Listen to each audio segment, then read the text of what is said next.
Welcome to TMS Live from the Media Speaks. Got the whole gang with me, minus Anthony Court. He's out driving a truck. Got with me Sam DeGangi of The Correct Views, everybody. Sam DeGangi, how you doing today? Greetings, unsettled souls, and welcome to the Saturday edition. Also joined by the amazing Glasses Did, Glove Did, DLAKE for PREZ. Morning, everyone. Kyle, thanks for having me on. Yeah, we got a good show planned for today. Now, normally we'll go into like 10, maybe 15 topics, then we'll hit the science, news, and entertainment. Today, there's one specific thing I wanted to talk to because it's something that's brand new. I saw this on Facebook, and I talked briefly because I wanted to get real reactions, and I wanted to do some real research today on the show about this book that I bought. D-Lake's got the pictures up on the screen share. Illuminatiam or Illuminatiam. I think it's pronounced Illuminatiam. And there's a meme going around Facebook that this book is actually getting people to like join what they believe is the Illuminati and like embrace the doctrine of the Illuminati. Now you see a meme and it's like, all right, whatever, big deal. And if you look at my screen, I actually have the book right here and I have read it. I read most of it yesterday. I finished it this morning. I will say, here, let me pull up the, can you pull up the Amazon page, D-Lake, and just read the description for us of what the book is? Here, I can read it from the back. Sure. While you get that ready. I got it right here, open. Yeah, so here, I'll read what it says on the back. We are always watching out for you, which notice how they changed the idea. People think the Illuminati's watching them to we are watching out for you. Fear not, for your war-stricken, poverty-ridden planet, the age of Illuminatium will soon begin. The Illuminati's path for humanity or universal design has spanned throughout centuries to safeguard the human species from extinction. This testament is your life's guide to all that is ahead. Revelations about our role in history, decades-old secrets of wealth and abundance, guidance on how to join the Illuminati, and your true purpose in the future of this world. Now, do you have the Amazon page pulled up there? Now, if you just saw this book, you'd be like, all right, this is just like some stupid scam, whatever, right? On the Amazon page, go to the reviews for this book. Scrolling down, reviews. I think you have to actually click that. Click the book. So click that right there, the book. Okay. 5 stars. Okay, 5 stars. Over 200 reviews. And if you look through, look at that number right there. It's almost, it's like 99% people giving it 5-star reviews. More than 99% people giving it 5-star reviews. Look at the custom images. How many images are there where people took pictures of them with the book? Oh yeah, well here's my Google Images thing, and there's this big picture that I saw on Facebook this week of a bunch of relatively normal kind of people holding up the book. Let me read a review real quick, Kyle. Yeah. Jamie Dallas says, "Let me start this by saying that I'm not the typical audience for this kind of book. I'm really not into spiritual things or secret societies or whatever other tag you want to pin into this. I read this book so I could make fun of it, but now that I've finished it, I think the joke is on me. To understand why I'm giving Illuminatium 5 stars, you have to know my full story, so bear with me. No thanks." Yeah, I'm not going to stick with your full story for the show, but yeah. You see the point that that's your typical review. These people saying, like, I read this book to make fun of it or to debunk it, and I actually fell in love with it, and now this is like my new doctrine. And I will say, as somebody Wait, are you saying as someone that just finished the book that it's your new doctrine, Kyle? No, I am not saying that. No. You're not the one saying that. Okay. When I read the book, I will admit that I would put this book on the level of something like the Da Vinci Code. But in saying that, look at all of like the havoc that Da Vinci Code has wrought from people being like, the Da Vinci Code is real. Like, this is all truth. And like people actually like You remember that? How people were like buying into it as if it was all factual, when in reality it was like 50% shit Dan Brown just made up? When I first met her, Christelle thought it was possible that Christ had had a child, and I had to deprogram the facts in that movie, which I went into a remarkable number of people that were oftentimes used Dan Brown quotes when telling me that Christ had children. But oh God. And on a Yes. side note, if you want to read a book that's really good about the historical Jesus of Nazareth, not the mythicized version of him in the Bible, which I'm not saying there's anything wrong with that version, but if you want to read just about the man from like a neutral perspective, there's a really good book called Zealot: The Life and Times of Jesus Christ, or Jesus of Nazareth, which I have a little bit left on. I'm reading that book. I did a review on that, and from what I had seen I covered a review on it. It was supposed to be based on half facts, but I have not read it myself. Well, I know that it got a lot of junk. Well, I mean, people who would say that the half facts is the part where he references passages from the Bible, because there's people who argue that the Bible is made up, which I don't necessarily agree with, but he goes by the scripture of Mark and Luke, I believe. But that's a great book. But this book, just giving my like rundown of reading it before we really get into this, is this book is written at like a 4th grade level. Like, it's written like I'm not a fast reader, and total reading time was like 2.5 hours. Well, so, Kyle, let me interrupt to ask you. You were just talking about the Da Vinci Code written by Dan Brown, right? Who was the author of this book? It looks like the author is the Illuminati. Yes. The author, Illuminatium, wrote the author book, is Illuminati. unknown, and we will get into research and trying to figure out where this book came from. It's very there. I wasn't able to figure it out. I was searching through, and the book, I mean, it's obviously a marketing ploy, and they're very smart because there are people obviously using it, but like the last page of this book, official profiles maintained by the Department of Citizen Outreach, and it's Illuminati on Twitter, Illuminati on Facebook, Illuminati on YouTube, and Illuminati on Google+. About 2/3 of the way through the book, it tells you that if you want to represent the Illuminati, you can go to the website and you can buy a pennant for $11 that you can wear around your neck that's made of iron, so like the most valueless metal on the planet. There's a few spots in the book I don't know if you can see that, but where there's like QR codes that bring you to like on like this website that you're showing, DLAKE, it has like a ton of backslash pages that you can go to that there's no link anywhere. The only way to find it is like to actually like find them in the book, and there's like passwords to like get into different parts and stuff. So it's all set up very Da Vinci Code like figure it out, mystery, you know what I mean? Yeah. But like, here's my thing is like, obviously this is a marketing play and somebody who's very smart trying to make some money, and they even say this is the first testament, so there's more of these books to come, and you can tell like, let's look at it objectively as like, let's assume for a second that this book is written by the Illuminati. The Illuminati would write a book that tells people how great the Illuminati is and that they should accept it into their lives, and write it at a 4th grade level so that the lowest common denominator could read it, right? Right. And then It says on Amazon, the Illuminati is an elite collective of leaders, business authorities, and other influential members of this planet. The organization unites superiors of the world in an unrestricted and private domain, free of political, religious, and geographical boundaries, to further the prosperity of the human species as a whole. Illuminatium encompasses all public aspects of the Illuminati's communications and citizen outreach. Through various programs and initiatives, followers of Illuminatium discover their roles in the Illuminati's universal objectives. Kyle.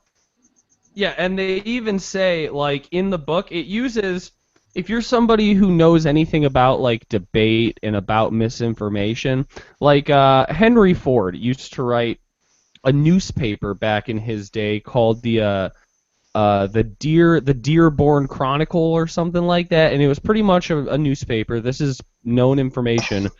Written by people under the direction of Henry Ford that was pretty much anti-Jew. It was like a total, what's it called, like anti-Semitic hit piece newspaper, and he was able to get this out to the public by it was mandatory if you had a Ford dealership that you had to have like the Deer Path newspaper on the coffee table at every dealership. And he would use tactics like, everybody I'm sure is familiar with the old like 1920s, 30s, 40s rhetoric about the Jews, that they control everything, you shouldn't trust them, they're all working together in collusion, similar things to what people say about the Illuminati. And he would say things like, they will say that they have nothing to do with this and that this is just a bunch of hogwash. But that is what you would say if you were part of some big conspiracy. And, like, you can't really say anything against that. Like, how do you possibly retort that? And this book says similar things like that. Like, it'll be like... Are you still beating your wife? It'll say, like, a lot of people are going to try and say that this book is misinformation and try and debunk this book. And those are the closed-minded people who are succumbing to the brainwashing. But you are of the elite. You understand that that is not what's going on. You are elite, and you are all seeing thanks to the Illuminati.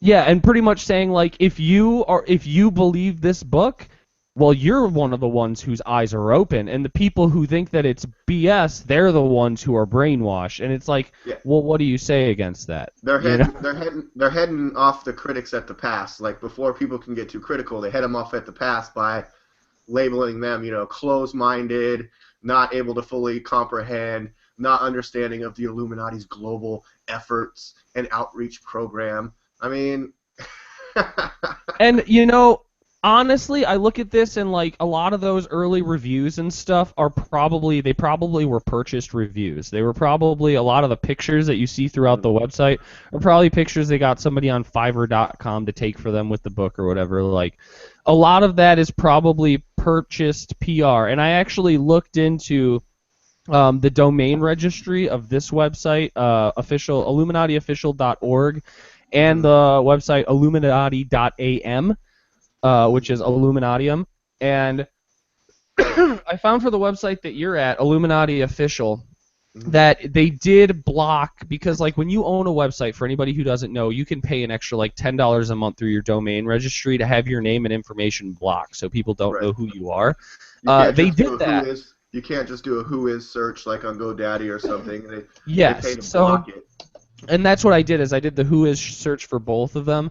And that first website, the main website, it registers to Toronto Privacy Incorporated, Contact Privacy Incorporated, which is pretty much who domain blocking is done through. And the way that works is, like, if you want to contact those people, you can go through that website and send them a message, but, like, you never see their email or their contact information. They just get your message and have the choice whether to respond to you or not. But the Illuminati.am was registered at ABC Domain, LLC. It's registered to Obsidian Masquerite and Helen Milano, which I looked both of those people up. The Obsidian Masquerite, I can't find any information about this guy except for other people. Kyle, the Illuminati.am just domain forwarded to this same site again. Yes. So they own that domain, but yeah, it just brings you there. Yeah, and here's the really weird part. One, I looked up Helen Milano, and I found her Twitter. And on her Twitter, there's a ton of people, like, sending her the pictures of them holding up the book in front of their eye and stuff. And her saying, like, thanks, everybody, your pictures are going to be on the website, which they are.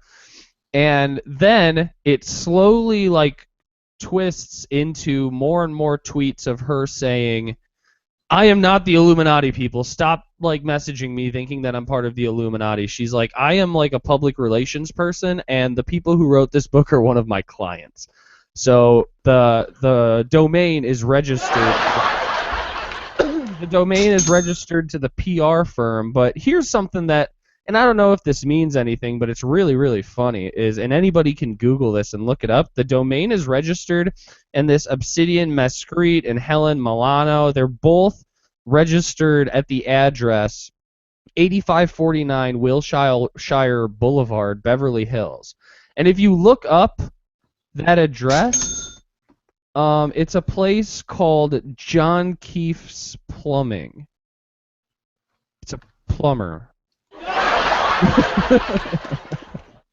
Kyle, Which sounds like you've done a lot of research. Can you tell us more about your findings? this is something that you might find It was written by a plumber?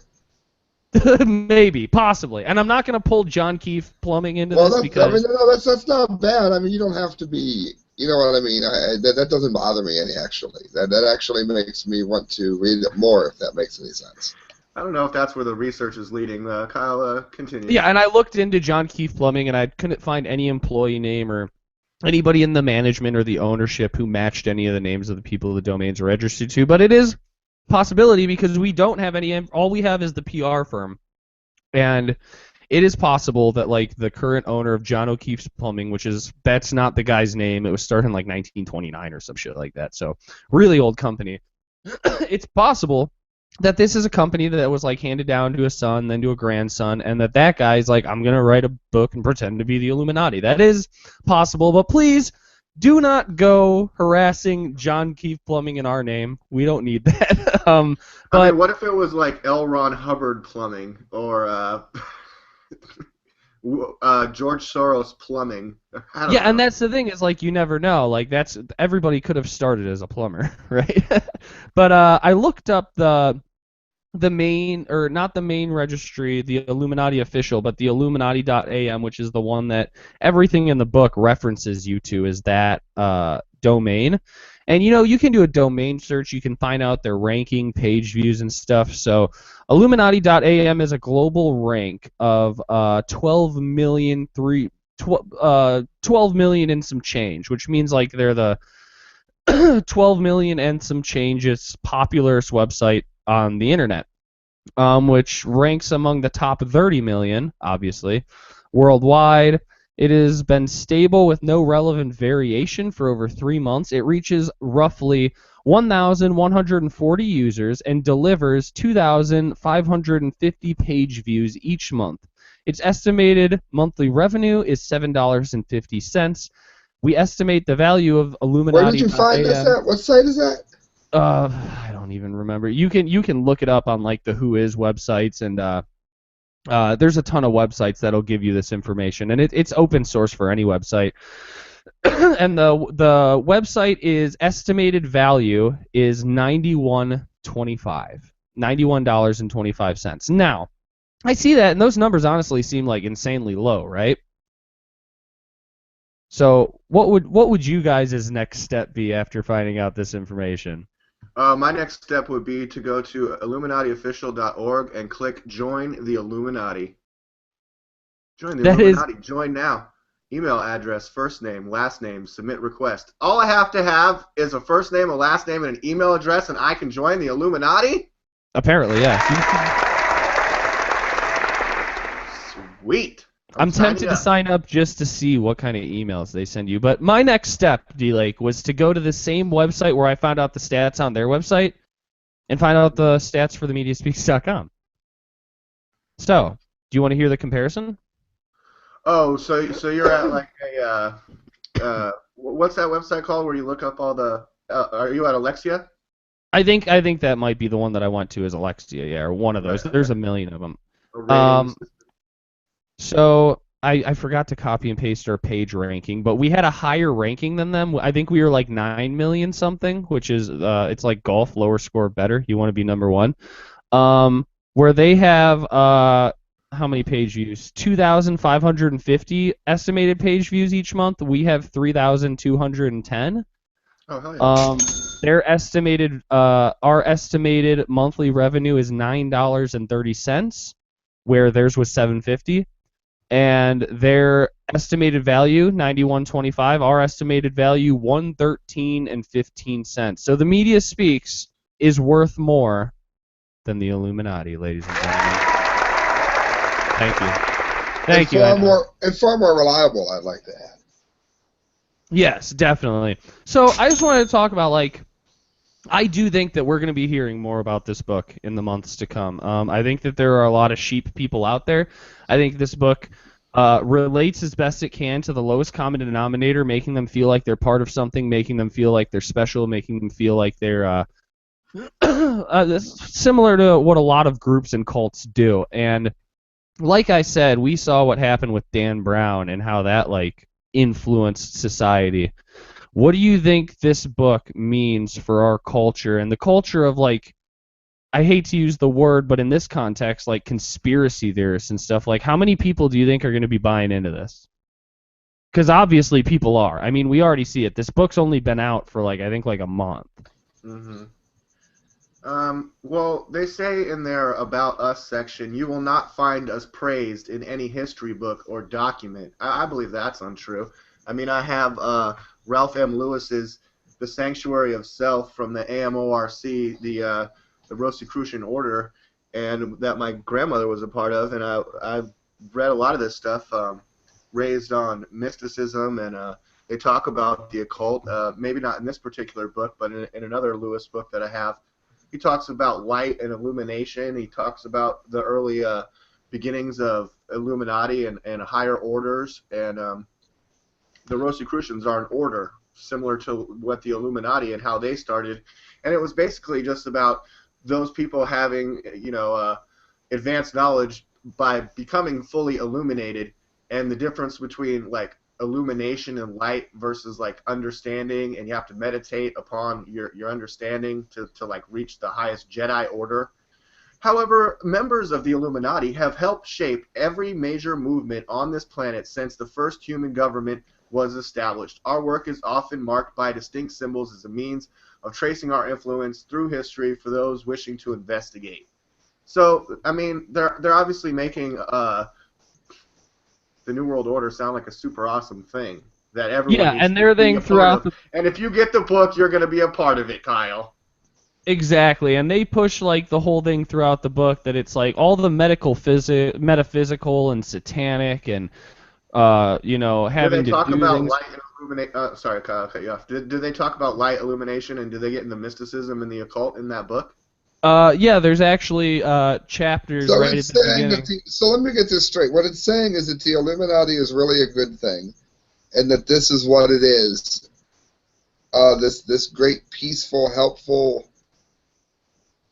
Yeah, they Not, say that their end goal and their main reason for existing is to preserve human life and human civilization. Do they talk about building spaceships in the book? Kyle, can you give us a rundown of the chapter titles? Yeah, that's what I was actually just thinking. One, the Age of Illuminatium. And I can give you basically what they talk about, which the Age of Illuminatium is saying right now we're in the Age of War, and once we reach the Age of Illuminatium, which they speculate to things like scientists are about to discover a form of energy that exists in the air everywhere and will give unlimited energy to the entire world, and there will be no more need for war because there will be abundance. The White Room, which is talking right? about this. May I ask real quick Yeah. that what about you still have the whole land issue and the whole religious issue, which is also a big issue of war in our time. So Yeah, that's this, like I said, this. that's the first question I would have is how that's going to eliminate all war. It will eliminate large factions of war. Sam, Yes. the Illuminati is above political and religious and all other stuff. They're not responsible for the war, apparently. Yeah. Well, and like I said, this book is written to the lowest common denominator. So, the second one is White Room, which is about this alleged island in the Atlantic Ocean where there's an elevator that takes you deep down into the ground into a stone room with a glass table and glass chairs where the heads of the Illuminati discuss everything of importance. Oh, how much does No, that cost?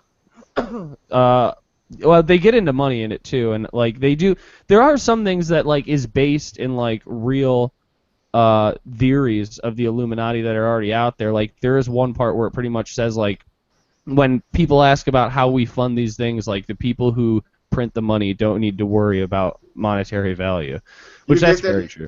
You get to the White Room and Will Ferrell sitting in a big chair like the architect, and he's all ergo. No, okay, go ahead. So 3 methods of mind control, which they talk about, like sending like waves, sonic radio, whatever waves through the air that influence your thought process in whether you go towards one thing or another thing. How are you watched? And it talk. Oh, and then the Illuminati talisman, which if you go to the Illuminati.am or Illuminati.am/talisman, that's where you can buy their little charm. Um, Then it goes Chapter 5, The Need for Hardships. Chapter 6, The Secret of Power. 7, The I'm Future so of sick This of that Planet. need for hardships BS. Yeah, that's exactly what they say, is like you need hardships to like show you the light and blah blah I blah. am so tired of that. Right. I was just watching what's his name? Fulcheron.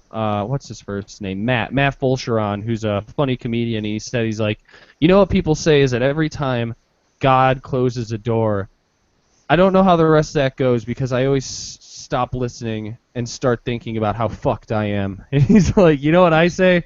Every time God closes a door, I open a beer. I really want Number to get this. I really want to get this talisman, man. It's made of iron. Yeah, And it's made of iron. it Like bears that. the insignia of the Illuminati, the new symbol. I mean, this symbol is a little newer, A with little the updated. sun above the pyramid and the all-seeing eye. Looks a little. The eye looks a little more angry. Oh, That God. looks like something so cheap that I wouldn't even buy it out of a 50 cent or like a quarter machine. Well, on You this know? page, it's just a graphic, like the pink logo graphic. That doesn't look like it's made out of iron at all. Oh, there it is. Whoa. Okay. Well, you can look at the pictures underneath, which I will say, looking through this website as well, that Wait it a looks like second. it.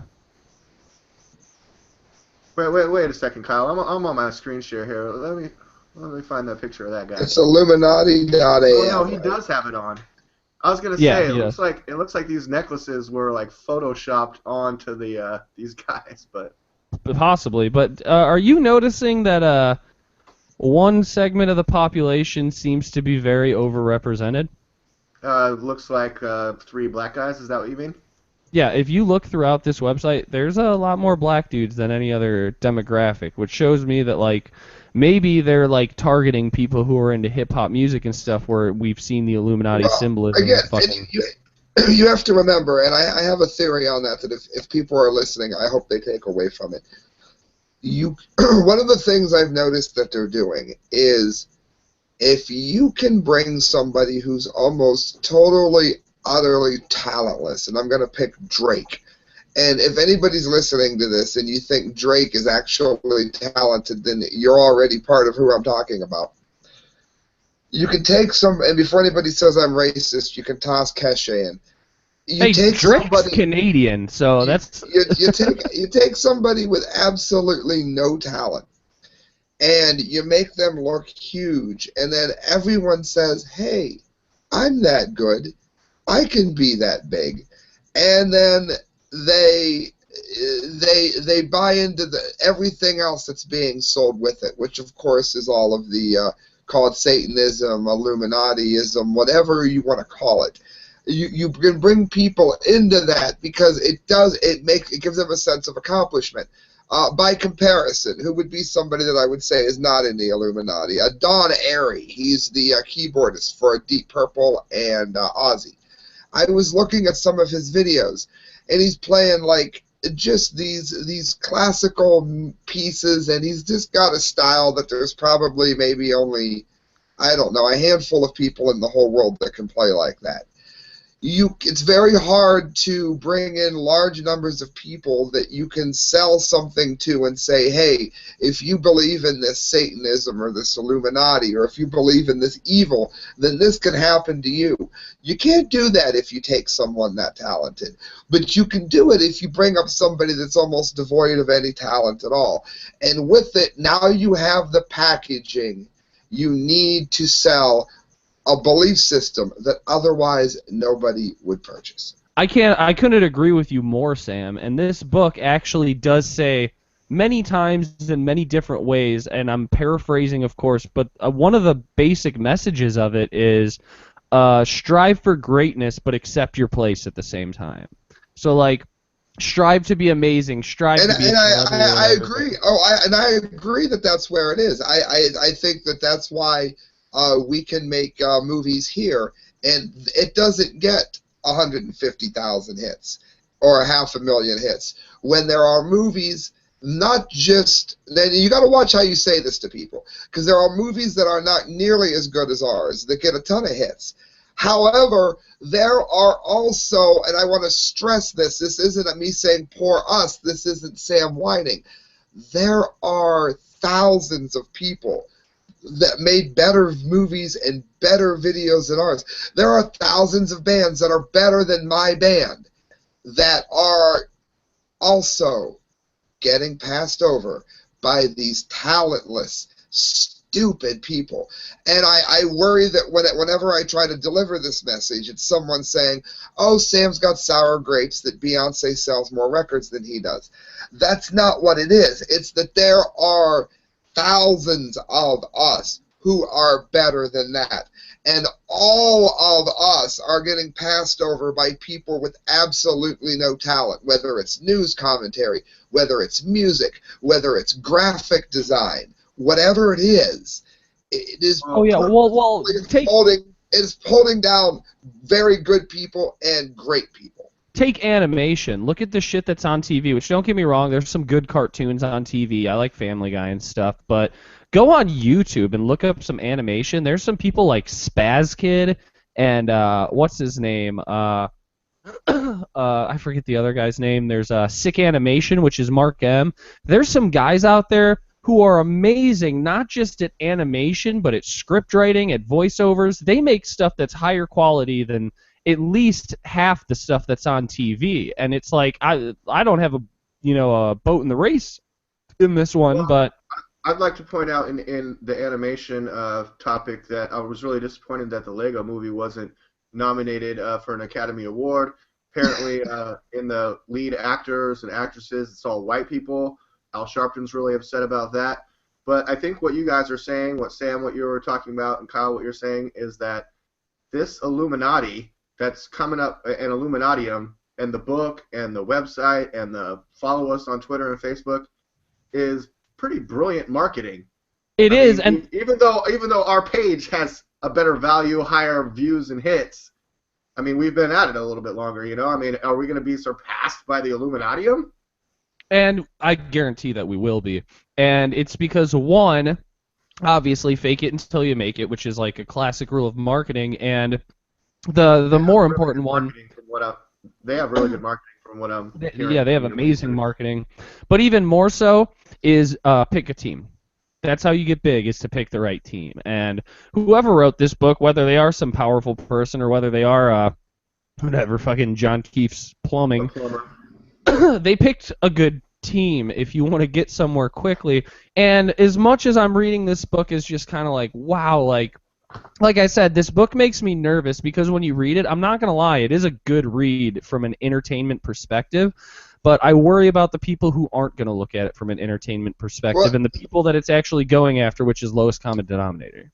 There's a couple things in it that make me alarmed. For one thing, it looks like it's very good at what you said about the war. Another way to put it would be to say, well, the people during the McCarthy era, we all know, of course, that if you wear red, you do lean towards communism. With that in mind, we can point out that Lucille Ball, and it's like you just sort of toss that fact in there, that, of course, if you wore red, you were aligned with communism.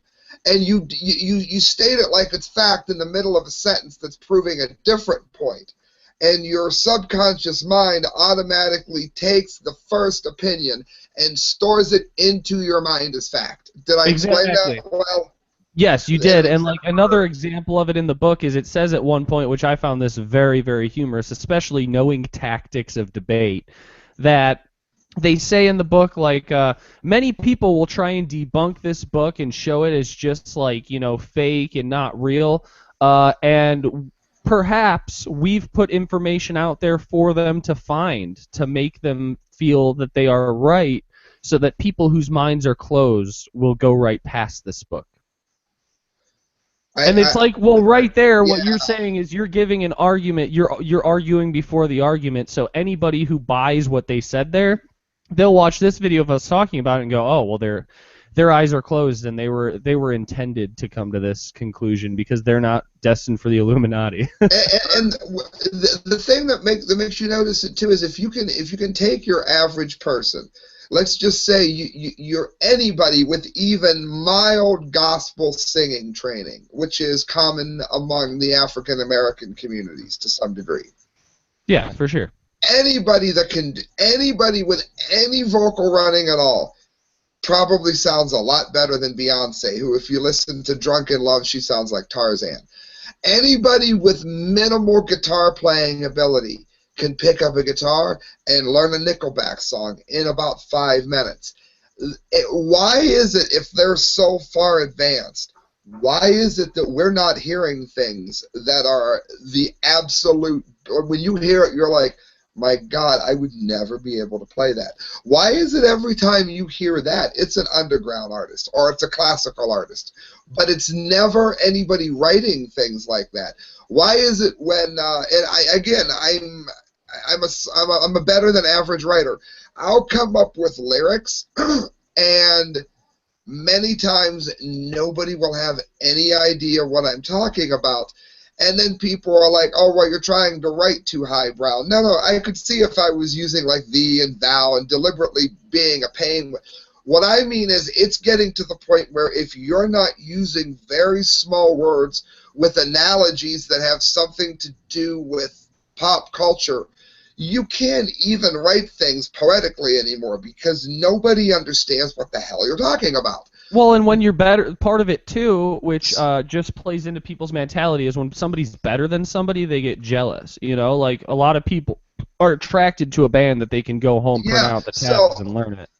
My overreaching point would be to anyone listening to this, if they are truly the best at music, if they are truly the best, then why is it that they're giving you such subpar material?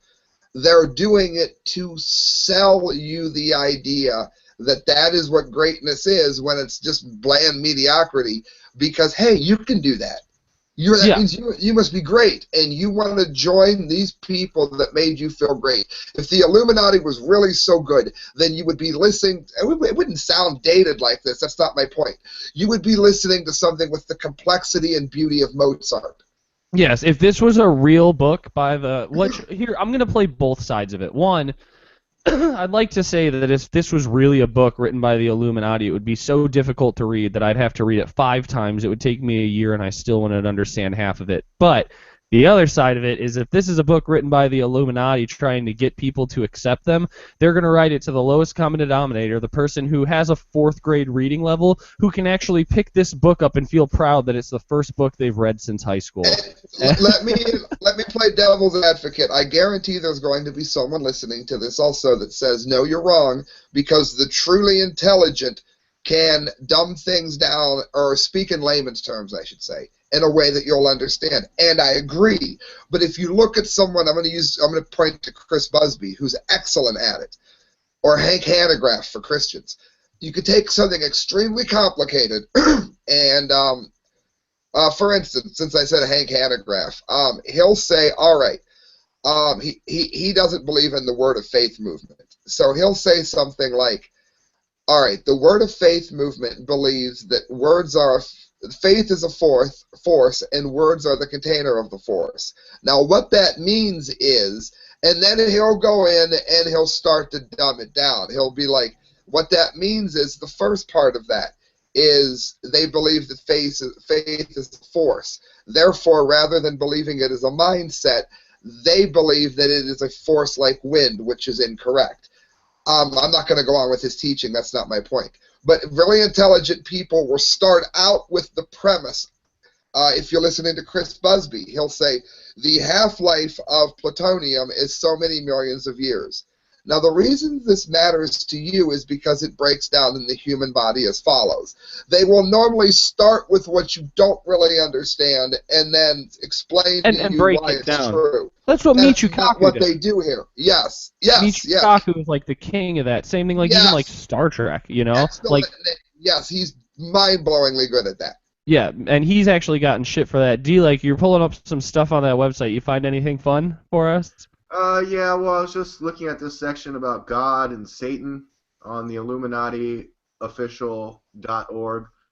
And let me just read the headlines. Faith is the belief in something that cannot be proven. The deepest doubt builds the strongest faith.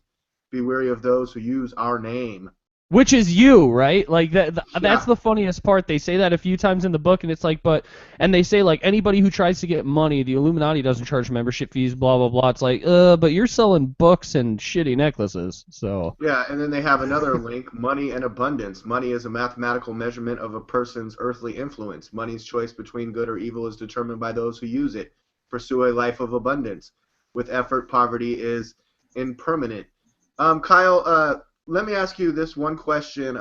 Do they mention anybody from history by name in that book, or is it more generalized? Everything is generalized to the max, like so much so that they'll reference stuff where it's very obvious what they're referencing, but they won't say the name. Like they say at one point, like in recent years, the Illuminati has accepted into their ranks members of the elite in the fields of technology and Yeah, they just social say media. elite. They just keep saying that the people are elite, but they don't say their names. Yeah, Um, well, they said like elite in technology and social media, oh, which it's like, oh. well, All obviously you're right, talking well, Twitter, Facebook, and stuff, but they don't ever say any names, anything, which is probably a way because if they were to say like, yeah, fucking, what's his name from Facebook is in the Illuminati, he could come and sue the fuck out of them for that. well, And again, how soon before the Illuminatium is designated a domestic terrorist manual? Hopefully not very long. well, Hopefully. I wish, I wish too that people would. I don't like that the Illuminati has, if they're the real, what I would call the real Illuminati, the ones that aren't top 40, Not the ones with the Facebook but page. are controlling it, but that are making it appear as parody, the ones who are selling it as something cool. Um, it's interesting to note because it oftentimes becomes a black-white issue, which I'm very against, but. I don't know. I wish Anthony Court was here. There's a drummer called Mike Smith from the band Suffocation. He's a black guy. And he created this insane drumming style that allows for you to play your rolls much faster than you normally would. And it was later, it mentions on the Roadrunner video. You can look up Roadrunner Mike Smith. He's mind-blowingly fast. And he created a whole new drumming style in death metal. Some people would say black metal, whatever. The number of recognition that this black man gets is zero from not just African Americans, but from top 40 culture. And yet you'll take someone like,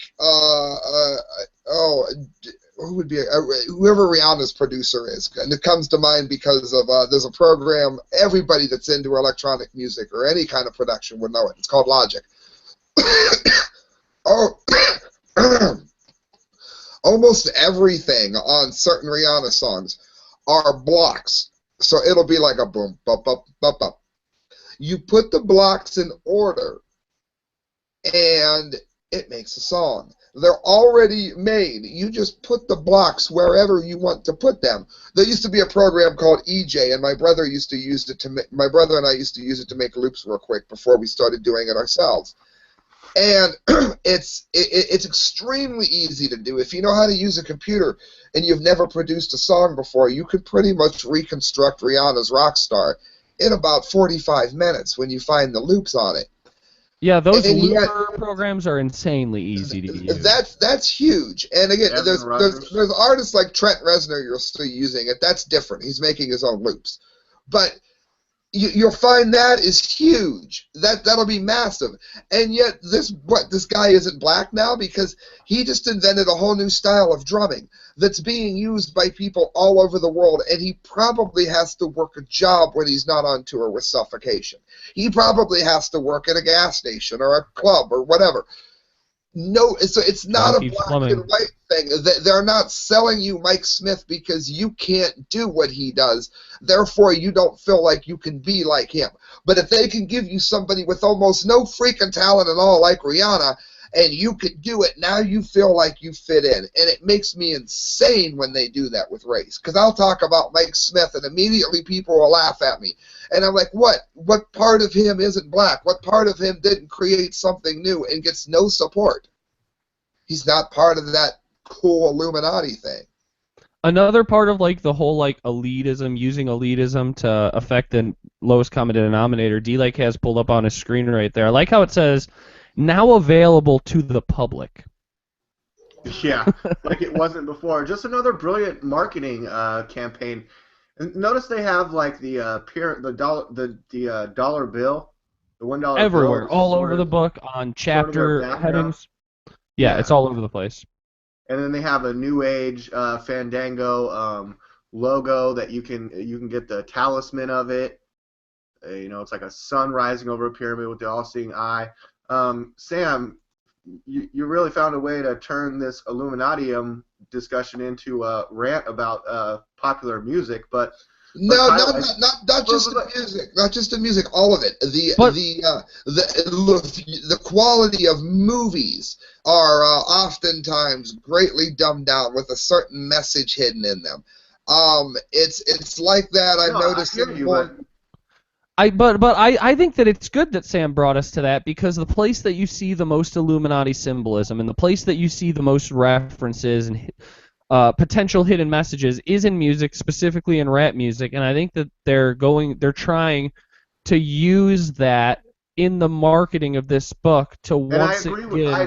I agree with you, Sam, that they're going to use just like Kyle said, the way that the book is written and the unknown authors, they appeal to the lowest common denominator. And I think what you were really trying to get at is the music and the people that they use to push this message is also the lowest common denominator. And up until the last 15 or 20 years, it doesn't matter what genre it is. You can go back to, like we already talked about Mozart, you can go back to early 20s, 20s, 30s, African American, Cab Calloway, White, Glenn Miller. They were the very best of their time. You can go into the 80s. We had Randy Rhoads. You had you could argue Michael Jackson. These people that were doing insanely complicated things, and you're like, man, I'd really have to strive to do that. You don't have to strive. Name one person on top 40, with the exception of maybe Rob Zombie. I would listen to that one. Who is doing 9 million things really, really well at a level of greatness that you can't touch? Well, here's a theory, Sam. Here's a theory. Who? Based on what you just said, which I absolutely agree with you, and what DLAKE was saying too, maybe on top of the fact that I agree with you completely that they use these people who are talentless so that the inner city uneducated youths can look at that and go, well, I could do that, and it pulls them into things like the Illuminatium, and it pulls them into the culture much more easily. But let's take this comparison. Let's take somebody like that, the pianist that you were talking about who plays for Ozzy. Don Airy. Yeah, let's take him versus Drake, right? If the record companies, MTV, VH1, all the powers that be, Clear Channel, if they all were to say, let's say that Drake comes out against it, he says, fuck you guys, I'm not going to do what you want anymore, I want to do my own thing, and I'm not doing the fucking, finger, circle around my eye and the Illuminati symbolism and bullshit. And I'm not saying that this is what's happening, but just like what if? And he says, I'm not going to do that, and they say, all right, well, then you're done. You'll never play on Clear Channel. You'll never be on MTV. You'll never be on VH1. We'll never produce another album for you. Drake, who has no talent, is fucked. Where that pianist who plays for Ozzy, he can get a job in any nightclub in the country. He can be a studio musician. The trouble with that is now, if Don Airy was to start out in music now, or even within the last 15 years, he'd be working at McDonald's. He wouldn't be, though. He wouldn't be. He wouldn't be, playing with Ozzy and stuff, but he would easily have a gig in bars across the country. But the trouble is bars across the country don't pay anything anymore. It's literally where, I agree with. Well, my point is he wouldn't be homeless. He would be working in music, like studio musician. I don't know. If you're such a good pianist that you can just somebody hum something to you and you can play it, studios look for you, and you can be. But see, with the exception of possible classical music, I can do that, and my guitarist can do it with anything. They really don't have jobs for that. Like I can pretty much score an entire movie, and not that there's no jobs to have it done that pay anything. they actually have it in such, like, those jobs that I know of are not there, although I wish that they were. And it's very, very bothersome. It's very alarming to me because I haven't seen that to be the case. But I know a lot of people that want me to score their movie for $100. I know, Sam, that you're a really good keyboard player, and if you wanted to go start a Rush cover band, you could do so, and you would make money. Yeah, I don't know that the clubs would pay enough for you to do it. I don't know. I don't know. I think like that's the thing is like you wouldn't be doing stuff you wanted to do. You wouldn't be doing what you. I don't think you could still make a living in music. I don't know. I'm not really sure that you can. I think you can. I think it's all about whether you're doing what you want to or not. Because I know a lot of amazing musicians whose bands are amazing, and they're just getting nowhere because they don't play the game, which I'm not blaming them for at all. And these same musicians could get together and instead of playing their music and their passion, could start a Led Zeppelin cover band, and they could make a solid $50 a night at bars across. But wouldn't that be the same problem if that was the case? Even and I guess it could be in some instances, but that would still be the same thing. It's impossible for someone to create something like Stairway to Heaven and have anybody bring it on because your average person can't write Stairway to Heaven, so they would never let that happen. And your point still stands. Here's where you and I differ, though. I worry that there's not enough people with intelligence anymore to be able to give that person that wrote Stairway to Heaven even a living. I agree. The money, you can make money, but you would be making money by playing other people's shit and not doing the craft, just doing essentially the equivalent of cubicle work in music. Like if I made $30,000 a year, I'll be absolutely delighted. Well, in order for the band to do that, it would be $180,000 a year that somebody would have to give the band in order for it to succeed. And that doesn't count getting it to and from and housed gigs. But if your band was tomorrow to say we are no longer passing time, we are Push, the Rush cover band, you agree with me, you would have no problem getting booked. But that wouldn't be what you wanted to do. I don't know because I don't know if it's like that where you are, but we're inundated with bands that do that. Unfortunately, like at least out here we don't have words. We are inundated with cover bands. Swarmed everywhere you go. Swarmed. Oh, okay. See, out here there's not that many. D-Lake, you're pulling up the pictures of all the people in the music industry, which proves why Sam goes down that route. That's where the symbolism is. Yeah, Sam, I think the problem with your band not being more popular is because you guys haven't sold out to the Illuminati. You guys don't do I think. And again, I don't want to make it about me. I'm using this analogy. He's not. I'm not saying that this person I'm going to say agrees with me. I am speaking on what I feel. Steve Grant would be somebody who is much better than me and does not get the credit that he freaking deserves either. He's probably one of the best rappers alive today, and nobody knows who Steve Grant is. Agreed, yeah. That would be so. For people that want to say I'm making it a Sam pity party, you're missing everything I'm saying, and I got up to do the show for nothing. This is literally bigger than that. And again, I'm not talking so much to you as somebody that would be new to the show. Look up Steve Grant and then listen to Lil Wayne and ask if I'm not right here. Yeah, and I get labeled as somebody who hates rap a lot, but I will say I'll go even further because Steve Grant is a friend. Listen to Steve Grant. Listen to Mac Lethal, and listen to Scroobius Pip, and tell me that they're not amazing musicians, that you'd love to listen to their music if it was on the radio and if it was accessible. Well, I found Steve Grant. The way I found him was when we entered the contest with our movie. Yeah. I don't remember who it is I contacted. I think it might have been Kyle. I think it might have been you. I said, we could be in trouble here, and I had heard Concentration Camp. Oh, yeah, and I interviewed him. He was on the show when I was in I remember. We got it. And let me say, Steve Grant is one of the nicest dudes on the planet. He came to my hotel where I was staying near him. We had a few beers and stuff. We were hanging out, having a great time. It was like hanging out with somebody I'd been friends with for 5 years. It was like hanging out with one of you guys. It was really amazing.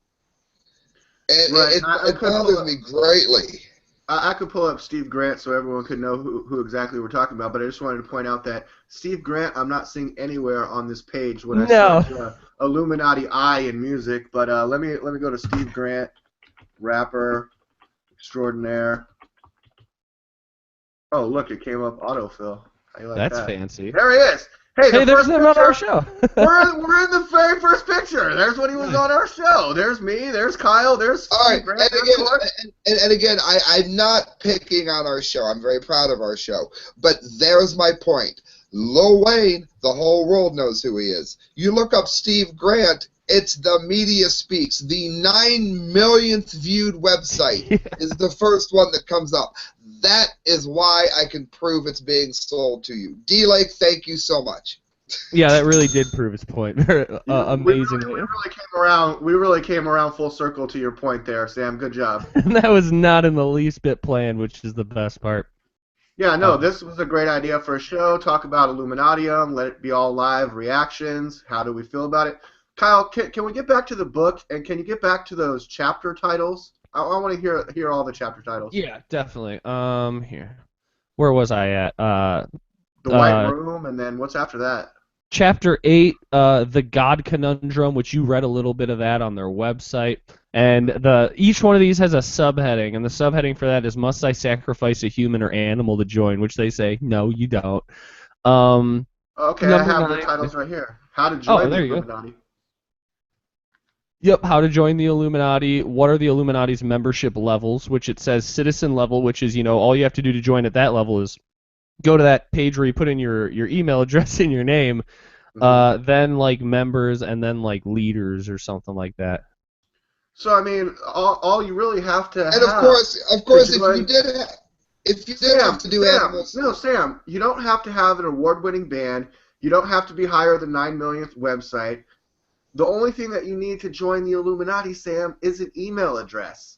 Well, like you make stickers, so I'm gonna let you be the court of arbitration on this. I would argue that as owner or part owner of Sticker Junkie, you know for sure all the laws pertaining to what you can and can't print. So we're going to give you the benefit of the doubt on this because of the credentials I stated.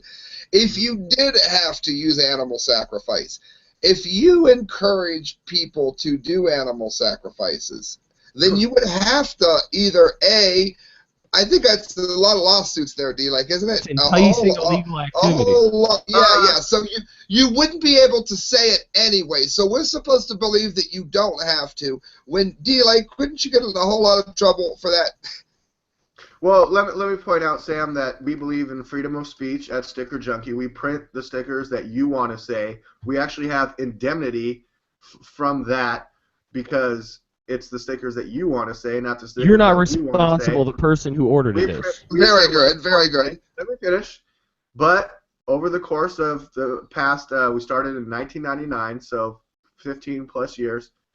In that time, we've probably refused to make just a handful, 3, 4, 5 stickers that we refused to make because it was either, a death threat or instigated violence in some way, or was just really seriously wrong that the designer didn't want to make a sticker that said something about raping priests, raping Catholic boys, or something like that. Yeah, there's been a small handful. Early on when we started the company, we had some involvement with the police because someone that ordered stickers and whatever that sticker said was they were putting on like cop cars and stuff. That's not our fault. If you go put it on a cop car, that's not me. Yeah, you just made the sticker. Yeah, I printed it. I'm responsible for the ink, the color, and the sticker being able to peel off and stick on something. What you do with it, that's on you. Yeah, it's essentially so the person that would let's pretend that you did have to sacrifice animals.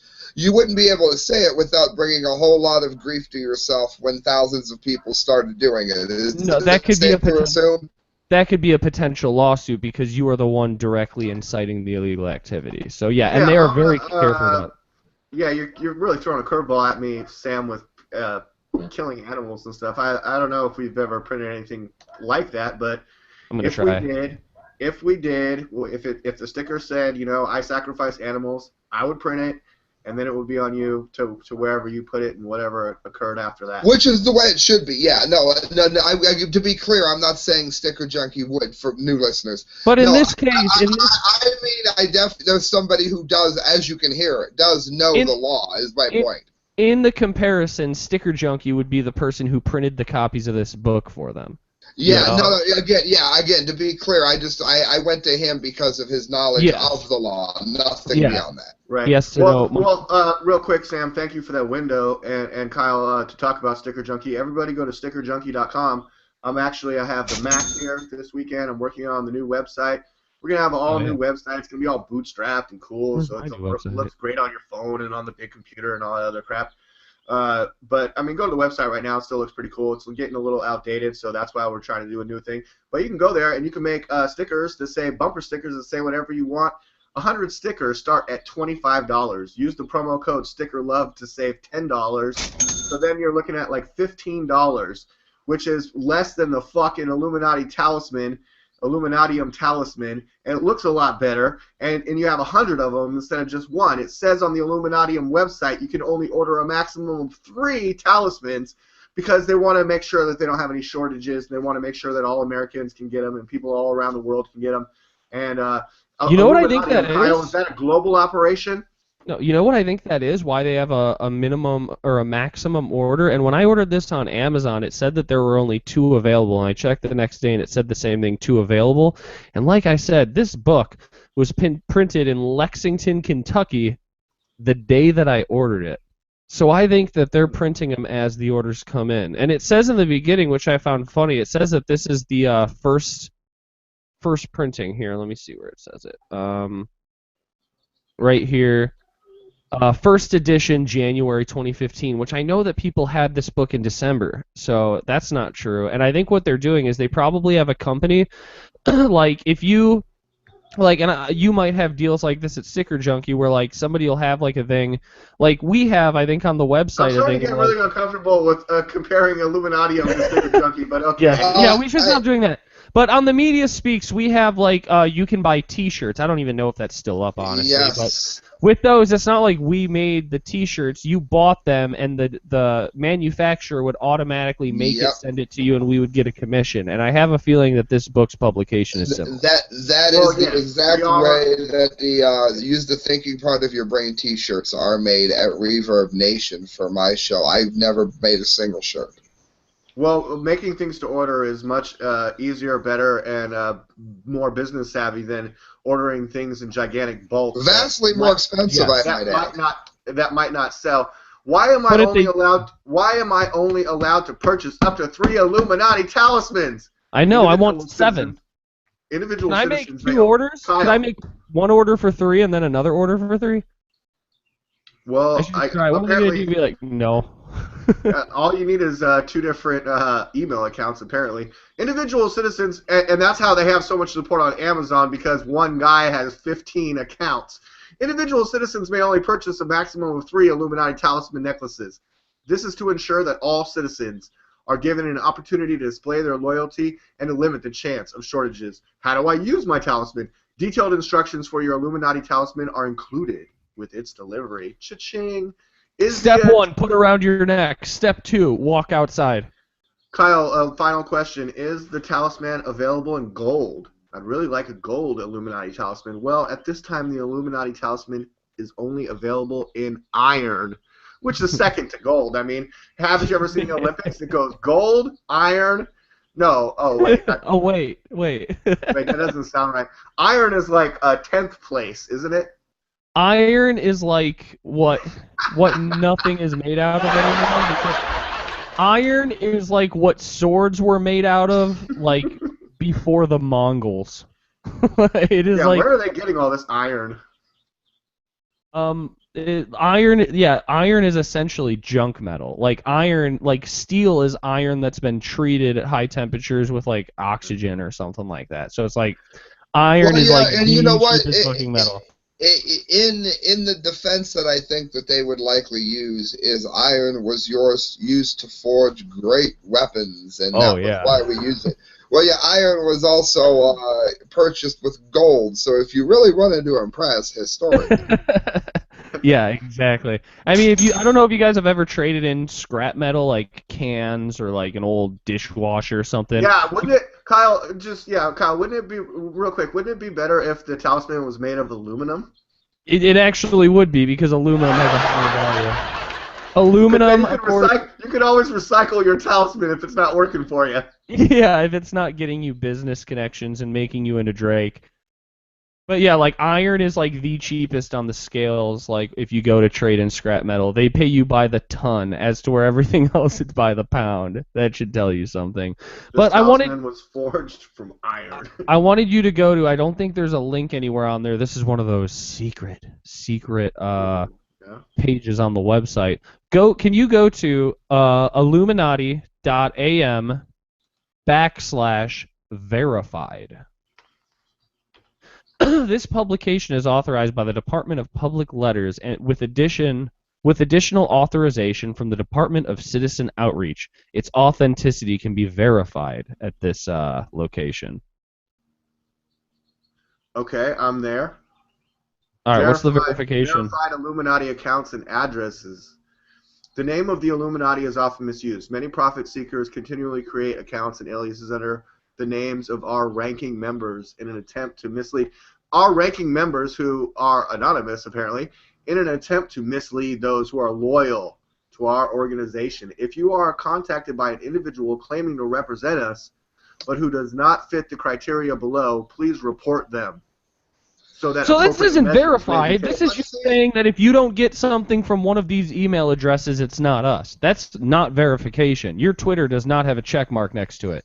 The other well, you got to make sure that the email comes from all emails from the Illuminati.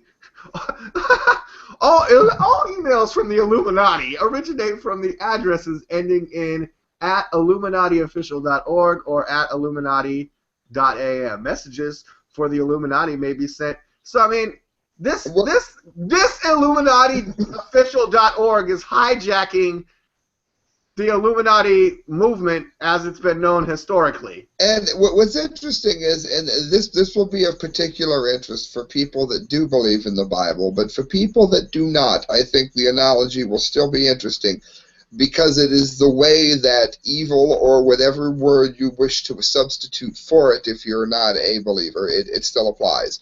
Evil is always sold to you the same way.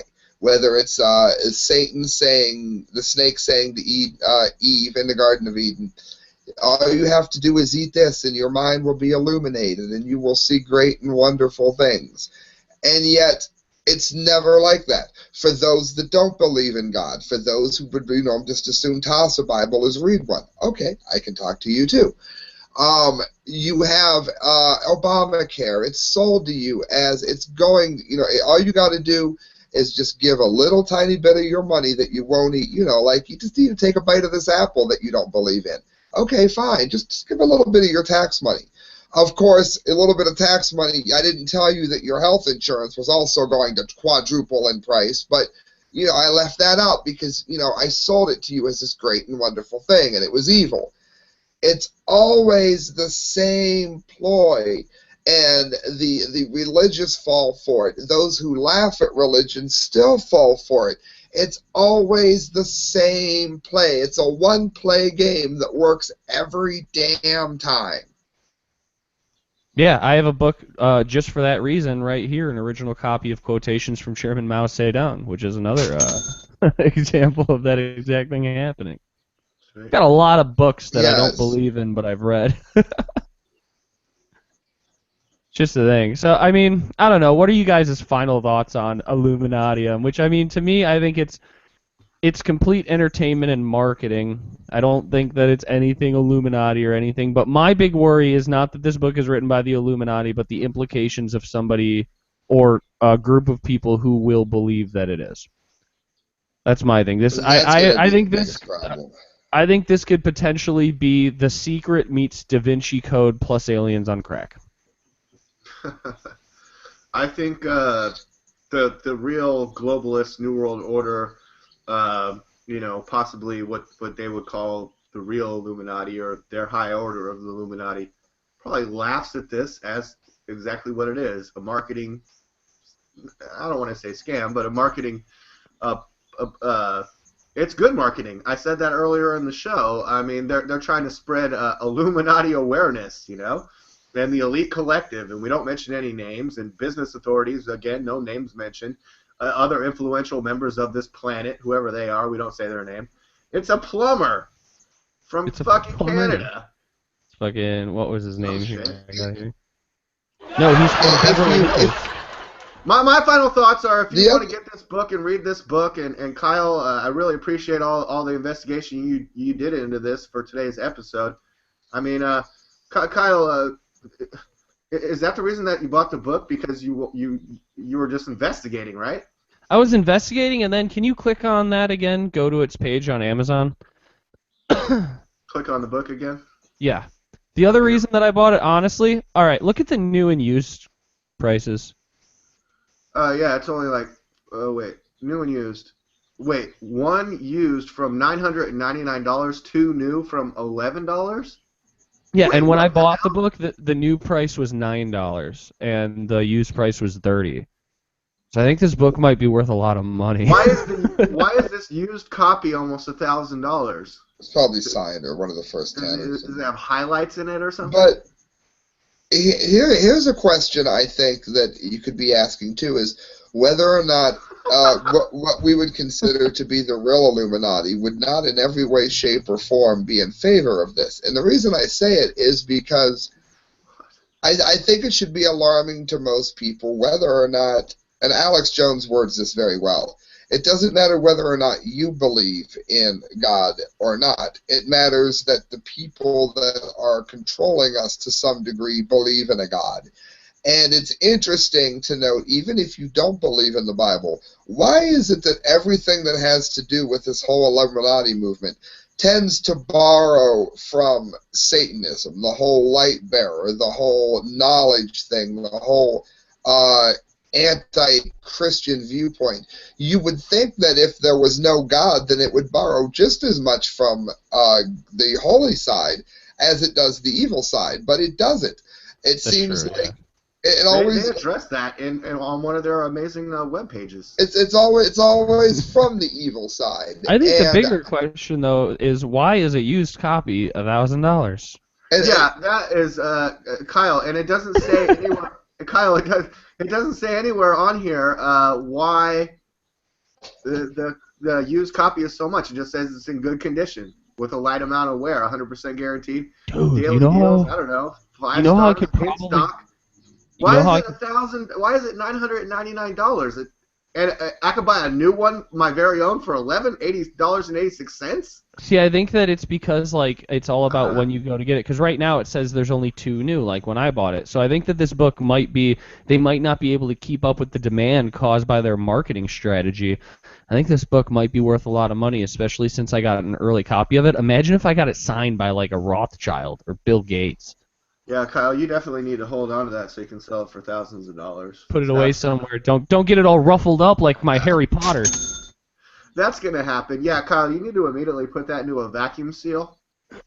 Seriously. I mean, like, and when I was looking at it, the price, that was one of the things that caught my eye, was that the used was more expensive. That's an indicator that this book might be worth a lot of money in a year or so.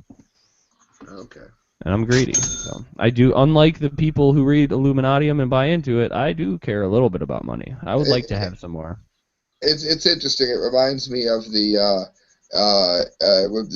people that say, "I am Christ," and they end up in the nut ward. It's that's who I think wrote it. It's interesting. I think my final thought is, one of the things that's great is how on top of this Kyle was. He went and bought the book, he did all this other stuff, and like he noted to us pre-show, here's some behind the scenes Illuminati. Only the smartest people get to know. What happened in the White Room? In the White Room, Kyle was telling us that like look forward to a lot of other people that you know on radio and TV and entertainment to be talking about this in the upcoming weeks, and we're talking about it first because that's just how we do it at the Media Speaks. Hell yeah! Where's my sound effect? And again, all the reactions that you're hearing on today's show were us live, just going off on it. So when Sam starts talking about music and stuff, that's because that's the first thing that came to him. When all of us are saying what we're saying, I mean, Kyle sort of set it up, but we just went with it. And I mean, isn't that great? Yeah, I said I have something to talk about, but I want real reactions, so I'm not going to tell you until the show, and I hope you guys can trust me with that power. So, because I wanted to really see in real time what you guys would say. And Sam bringing it to the music. Exactly. We're keeping it real. So I don't really think there's any more to say about Illuminatiam unless anybody's got any last words. Yeah, that was pretty much my last words on it. It's just that we're talking about it first, so look forward. I can't think of anything else to say. Oh yeah, I just want to give one last final shout out to all-seeing eye of the Illuminati, and I can't wait to get my talisman. But Kyle, go ahead. So Sam, do you have any science news for us today? And I hope that you do. Promised we were going in the opposite direction. We were going back to Earth this time. Give me the theme.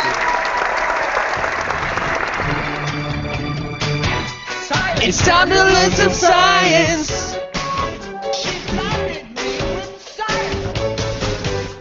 So here's Sam with the science front. Greetings, unsettled souls. Welcome to News from the Science Front. This one's St. Louis.cbslocal.com. We've been doing Mars, we've been doing space, we've been doing the universe. I said we were coming back to Earth, and here we are.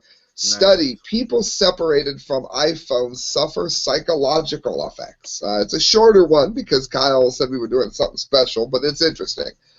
A new study finds that people separated from their iPhones could suffer serious psychological and physiological effects. And I question this in a minute. You guys will see why.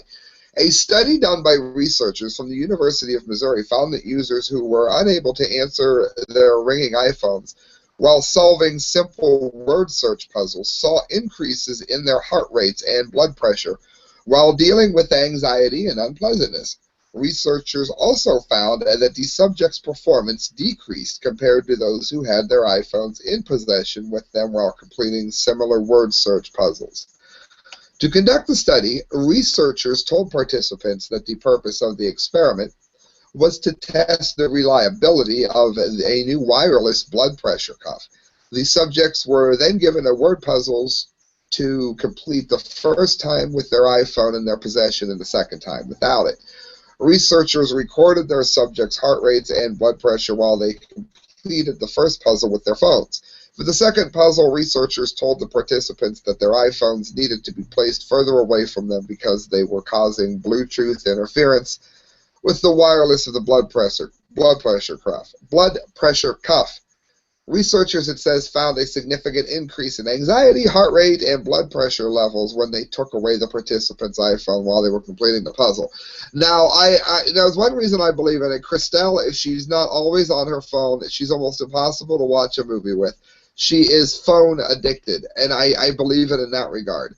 The reason I don't believe it, or at least I think that it's skewed a little bit, is that I think it would have happened with anything. If you'd have made the same lie and told somebody that their parking meter was going to expire, you could argue that separation from their car was going to make them anxious. If someone doesn't have their phone, they might be worried that they can't get a call from their kids. Again, they weren't told why they didn't have their phone, so they're distracted because they're trying to work on this blood pressure cuff and do this puzzle, but they're worried about they can't get a call from their kid. What if he skateboards and breaks his ankle? So I think that it's a little bit skewed in that it's not the iPhone so much as it's the connection to their life. So you can take it either way, but that's the news from the science front, bringing us back to Earth this time. What do you guys think? I have to say that based not as much, I think that this is a good indicator of the study, but I actually just read something this morning in a book that my girlfriend is reading. She's like, you need to read this part. And it was about how this person who is just somebody who, like, kind of like the dudes from, like, Freakonomics and stuff, who's just somebody who studies, like, cultural norms and stuff like that. And they were studying the effect of cell phones on customer service and how everybody's been complaining more and more in the past, like, 10 years customer service has been going down, but she made the point that customer service is going down, but the reason it's going down is because when you come up to the register or the drive-through window or the waiter comes and you just treat them like a fucking machine that's there to service you because you're too busy with your phone, you're dehumanizing people, and when you dehumanize somebody and treat them as less than you, they're gonna be a dick. And so I do think that it does cause psychological and social disability. When you have a phone in your hand or next to your ear, you turn into fucking Dustin Hoffman in The Rain Man. I saw a similar report that from a restaurant that was saying But that, what do you think is causing the anxiety? Oh, wait, but let D-Lake finish, because I read this too. Yeah, at that restaurant, they had their old like VHS, cameras inside the store, going back like 10 years ago, and they were comparing the serving times, like the time it took the waiter to get the order, take out the food, this and that. It's gone up like 40 minutes now in 2014 because people, when they come in, they sit down, they're on their phones, they're on their social media. They're tagging themselves at the restaurant. I read this, and it's like they tag at the restaurant, the food comes, they have to take a picture for Instagram, then they have to leave a review on Yelp. Yeah. Exactly. And the waiter's like, "Can I take your order?" They're like, "We're not done taking pictures and Instagramming and Twittering and all that other crap." And then they ask the waiter, "Can you take a picture of us as a group? Because that'll look great on Facebook," and blah, blah, blah. And which takes his time. And then when the food finally comes, they're like, "Our food is cold." They're like, "Because you were taking pictures for 40 minutes!" Yeah, and I think the social anxiety part of it which is what you were asking, Sam, I think it can be explained the same way as if you do a really good episode of The Correct Views and you hit refresh every 10 minutes on YouTube. You know what I mean? Well, here's what I wanted to get to. Well, I have a... Go ahead, Eli. Well, I'm a big fan of the idea that when you go to the restaurant, everybody puts their cell phones into Hell yeah. Into the center of the table. And the Stack, first person, cell phone stacking. Yes, cell phone stacking, and no one's allowed to touch their cell phones. And the first person that picks up a call or tries to do a text or try to take a damn picture or Instagram tweet the fucking restaurant, they're picking up the tab. Yeah, and you guys know, since before we even filmed our documentary, I have not had a phone. I don't have a cell phone. And it's fucking liberating, man. Oh, I forgot that. My girlfriend said to me, like, after I read this thing, I'll be honest, she read it to me, but I'm a big audio guy. But afterwards, she's like, wait, said, Kyle, did you actually read Illuminatiam, or did your girlfriend read it to you? Yeah, I did read Illuminatiam. I read it myself. All by yourself? All by myself. Okay. But she was saying to me, she's like, how can people do this, and how can people be that rude? And I said to her, I was like, how many times have you been that rude and not even realized that you were doing it? And she's like, that's a good point. We all probably do it. And I go, all but me. All but me probably do it. I do not. I'm not that guy. I think if I was trying to solve a word puzzle or play a game, and someone takes away my phone in the middle of the game or before I have solved the puzzle, that is going to cause me blood pressure and heart rate. Yes, especially, I think you're going to get the most blood pressure if they keep the phone within listening distance, even on vibrate, where you can hear that. In fact, even more so on vibrate, where your phone's like 10 feet away and you hear, and you're, fuck. I think it depends where you are, too, because I broke my phone at Christmas, and I haven't bought one yet. I use my girlfriend's if I really need something. That's what I do. I notice if I was at work, I would probably be a little bit more stressed because people have a bad habit of texting me requests, and rather than coming upstairs and asking. So then if you don't play the song and they couldn't text it to you, it's like you should have been a psychic or something. But that's almost like a work tool. I think that's what text was, in my opinion, what it was made for originally and envisioned as. But when I'm just sitting here, I don't miss it at all, like zero. I really, really don't. I just miss it for the little stuff. I miss it like driving somewhere and I need a number real quick and I'm used to hopping online like, I ain't got my damn phone with me. Or somebody's like, if somebody says something I miss using it as a tool. I don't miss living on it. Yeah, somebody miss says actually something. using it as a Somebody's tool. like, Somebody's like, well, when Jesse Ventura was governor, he made marijuana illegal. You can be, I can Google that shit right now. Like, you're fucking full of shit. I miss it for that reason.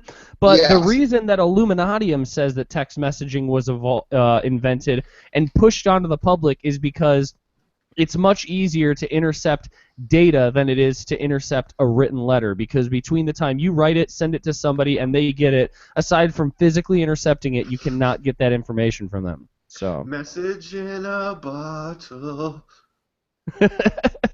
But I recommend to everybody. I've been without a cell phone for what, like 2 years? It's fucking amazing, and you have no idea how amazing it feels when somebody goes, let me get your number. You go, ain't got one. And they're like, what do you, no cell phone? I met someone like that yesterday, and it messed me all up, oddly enough. Yeah, exactly. It's amazing. It's an amazing, and they're like, well, how do I, and what, and you're like, fucking Facebook, email. I have a computer at home, and I use it a lot. I'm on Twitter. I'm on Twitter and shit, so do that. That's a way to get a hold of me. How often do you get a text message of, she's my cherry pie? Because people text you requests. Occasionally, yes. I wasn't thinking. Yes, occasionally that does come up. Right. That's what I would text you if I had a phone and if I was there to do so. But yeah, I believe it. I mean, when you've gone as long as I have without a cell phone, you really see it a lot more. You see how people are just stuck to these devices, and I mean, I don't know, like the idea of like having something like Google Glass or something implanted in your brain in like the distant future, like, is it better or worse? Because I make the comparison of like, I know DLAKE, you live in California, so it's totally illegal to text and drive. I'm pretty sure it is in Ohio too, right, Sam? I really don't know. Here's the thing. Oddly enough, for someone who's not addicted to their phone, that's one of those things, once in a blue moon, that's one of those dumb, trendy habits I unfortunately have, and I'll tell you how it happens. Where are you? OTW, enter. It's like, damn, I'm one of those people that text and drive. But here's the thing. Texting and driving, I will argue, is not 100% safe. Obviously, you are always more safe when you're 100% focused on the road. But making texting while driving illegal has increased the problem, because before it was illegal, how did you text and drive? You'd hold your phone up by the steering wheel or up on the dash, and you would text while looking at the road at the same time. But now that it's illegal, you text down by your side, and you're not looking at the road at all. I hope you're still with those people. You get insight right there. You've never thought of it, but now you heard it. You're just like, oh man, I'm glad I stayed tuned in. That makes sense. Yeah, it makes fucking perfect sense. I got a ticket for talking on my cell phone in California a few years ago. It was fucked up though, because I was like on speakerphone with the phone like right here, and I was pulling up to a red light. I was going like 5 miles per hour, like pulling in to stop. A cop had another person pulled over on the side of the road, a black motorcycle cop. Doesn't matter that he's black, but he looks at me and he goes, hey, I honestly thought you were talking about the motorcycle, but continue. Hey, you pull over here, and I caught you, and I'm like, okay, you saw me. Like, he's like, yeah, you were on your phone. I'm like, dude, I had it like right here going like 5 miles per hour. He's like, it doesn't matter. Well, thanks. You're such I don't give a fuck, I'm a dick. But to go back, I get a ride home from a friend of mine, and he's really bad about it. He's got a Ford Ranger, and he texts, like Kyle was saying, like all low, to keep it down. But he's like swerving and driving and trying to send a text, and I'm in the passenger seat like, dude, I really don't like this. But he's like driving with his knees and texting. I'm like, dude, I'm a little uncomfortable with this, but okay. You need to get him a gift, and here's how you get around that, DLAKE, and you make him a more safe driver. Now, if you have a GPS in your dashboard, like the touchscreen system, it's totally legal to use that, right? It's built into your car. Mm-hmm. Now, it's specifically in the law in most states, I know for a fact in Illinois because I've had conversations with cops about it, that if it is a dash-mounted device, it is legal to use. So because that it covers like the GPS systems and stuff, and GPS is up on the dash. So all your friend has to do is get a dash mount for his phone, and then he can text with it in the dash mount, and that's legal. Yeah, I mean, look at cops. I mean, they have computer screens now and sensors and scanners and the phones and the CB and all this crap. but they're cops, so they're trained to drive with all this bull crap that they're fucking doing while they're driving. No, they're definitely not. They're definitely I not. was a cab driver, never, and I had no training. Here's your CB out, you go by. You know what? Yeah. Everybody lived. And cops are actually allowed to use their cell phone in their car as long as it's work related, which sounds lame in the sense that like you see a cop on their cell phone and all I gotta say is like, oh, it was work related, and it's like fucking good luck trying to prove that shit, you know? But at the same time, I have seen where I know a lot of cops in my work. I know all of them, and I've seen there was a night where the dispatch was down. So they could not dispatch at all, and so all the police in this town were working off of their cell phones. And it's like in that case, it makes sense. Yes. I'm going to listen for a second. My dog needs let out, but I will be listening off air for a second. That's adorable. I like that a lot.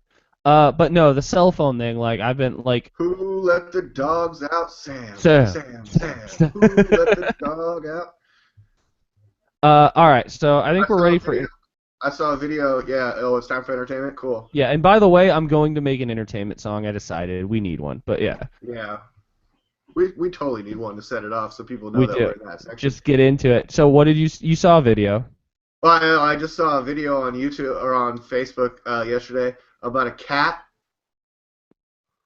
that saved the kid. Everybody loves cat videos. This lady has a cat, and the cat every night goes and is a cat burglar. Oh yeah, I've seen that.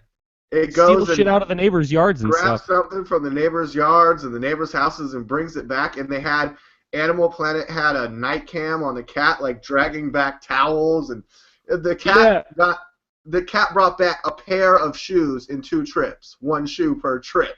So it's like I need both of them. Animals, tidy-whitey underwears. One of the neighbors was interviewed. She said, the cat stole my bikini bottoms and came back the next night for the bikini top. Yeah, they're like, you have a lot of cats. I used to have like 6 cats at one time. Now I just have my dog. They're weird. Like my one cat used to put like when I was like 19, 20, I lived in a fucking horribly disgusting apartment and like with like 2 other dudes, and there would always be like bottle caps and like the 2 things. I'll be bluntly honest about this. And again, 19. My cat was notorious for like I used to keep my my weed in like this little like it was like the little thing that you get your sauce in at Chili's. If you ordered barbecue, they give you that little thing of barbecue on the side. It's like one of those. I keep my weed in there, all grinded up, and my cat would notoriously fucking knock it off the table and like go down because he liked to sniff it like fucking catnip, and it's like, no, like that's not catnip. That's my weed. That's human nip. And the other thing that my other cat would do. My other cat would take bottle caps, which, when you're living with 2 dudes, 19, there's fucking bottle caps everywhere. My cat would pick up bottle caps and put them in my shoes. So I'd go to put my shoes on to go to work or whatever, and there'd be a fucking bottle cap under my heel. Cats can be weird, man. Like, they do shit, and once they get something in their head that, like, this is what I do, don't even fucking try. You can stop a dog. You can train a dog, but you cannot train a cat. They're gonna do it. Yeah, I said that at Christmas. Like, one of my relatives, all cats have their own personalities. I'm all, first of all, cats don't have personalities. They have psychological disorders. Okay? Yes. I had a fucking cat who would take, like, plastic bags from, like, the grocery store, and he'd get one of the loops around his neck, and he'd wear it around. He'd wear a plastic bag around. And, like, I'm not talking about, like, he'd have it on for, like, a few seconds.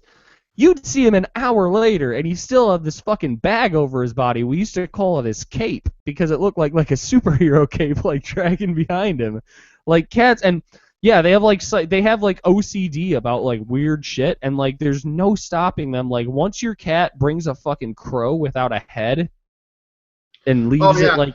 Once you walk into the cat room and just see just legs, just rabbit feet, just the legs of an animal and nothing else. That's not going to be the last occurrence. It's going to keep happening. Yeah. There would be, the cats had their own room out there, and it was like a high desert. And like, yeah, one time my cat was boxing a squirrel. Like, I had to like break up a fight between the cat and a squirrel, and they were both like standing up like boxing. Dude, I was like, what the fuck? Get the squirrel out of the house! And then one time, I was on the phone with a client, and I was like talking to him, and I'm like walking through the house, and I go in the cat room, I'm like, holy shit! He's like, what? I'm like, oh my god, there's just legs, just rabbit legs in the room, like they ate the rest of the That rabbit. used to actually be, you just reminded me, and it was when I was in like middle school, my dad owned a company, and so I had a phone at a very young age when I was in like middle school. I got my first cell phone when I was in 7th grade, and I used to do like really funny, like fucked up like voice messages, you know, like the voicemail message. And one of mine, which I stole the joke from Clerks Animated, but my voice message was something along the lines of, "Hi, you've reached Kyle. I can't get to my phone right." Oh my God, the cat's on fire! I gotta go. Like, cats just do weird shit, but like that's why I used to be a cat person. I had like 6 cats. I have a dog now, a tenth of a dog. She's literally half the size of a full-grown cat, 3.5 pounds. Sam, I know you have a little dog too, which I'm sure your friends make fun of you for as well. Like dogs, cats are just like whatever. No, see, my dog's got like a cataract eye, so everyone's like, "Oh, you got a rescue dog, so you're safe." Yeah, and like I said before, he rescued you. But cats, it's like, fuck you, I'm going to do whatever I want. Occasionally, when I feel like being affectionate, I will. Dogs, when me and my girlfriend leave the house for like 2 hours to go get dinner, we come home and the dog is whimpering, like, "Where were you? Why did you leave me?" The best is in that movie Ratatouille, where the rat shows the chef the diagram. He's like, "Here's humans, okay? Dogs are like down here below humans. Cats, they think they're up here above humans, but rats and humans, we're like right here. You and I, me and you." I haven't seen that movie, but that's hilarious. Oh, that's a great animated movie. You know what my favorite videos of animals online, because if you are going to sit here and tell me you don't watch videos of adorable animals online, I'm going to tell you that you're a fucking liar. But my favorite, I'm sure I've talked about it on the show before, there's been too many episodes that this hasn't come up, is the video of one animal who had like a litter or whatever, or in some cases didn't even have a litter, and there's another animal of a different species that lost their mom, and they put them together, and the animal's just like, "I'm your mom now, and I'm going to take care of you." Like, there's one of gorilla and kitten. Gorilla and kitten, cat and squirrel, dogs and deer, elephant and dog. There's a jaguar and dog. There's so many cases where it's just like, there's actually a show on Animal Planet called like Unlikely Friends or something like that, all about this, where it's just like, for some reason, like 95% of the time, you even put 2 dogs together and they're like, "Fuck that dog, yeah, fuck him, keep us apart." But like every once in a while they're just like, we're best friends for some reason. Doesn't make any sense. What do you got Kyle, here? here's another. A snake and a mongoose. I want to see it. Oh, that would be awesome. Fucking Ricky Tikki Tavi or whatever. Yeah, look up Ricky Tikki Tavi and look up Cobra vs. Mongoose. That's good shit. But this article that I just saw this week, a breeder apart, farmers say goodbye to the bull. His name is Toy Story, who sired 500,000 offspring. The biggest gangbang ever. He had 500,000 babies. He's the top. This is the top semen producing bull ever. His name is Toy Story. Fuck. He sired over 500,000 offspring. He was a dream bull. His name shouldn't be Toy Story. That's his ex-lover. In the increasingly high-tech world of cow reproduction, a top bull's career tends to last just a few years as farmers chase better genetics to boost milk output and animal durability, playing a numbers game, not unlike a Major League Baseball manager. Rare is the bull with the genes and testicular fortitude, Kyle.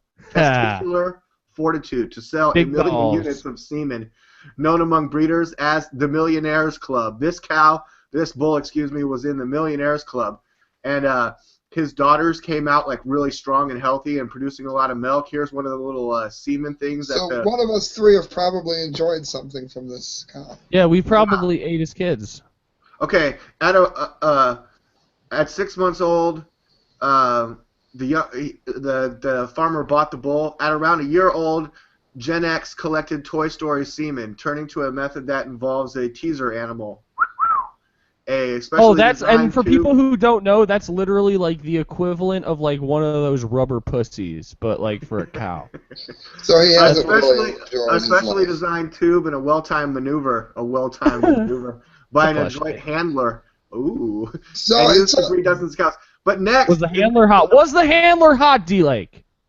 Next, the bull and his owner waited more than 3 years because they had to see how the daughters came out.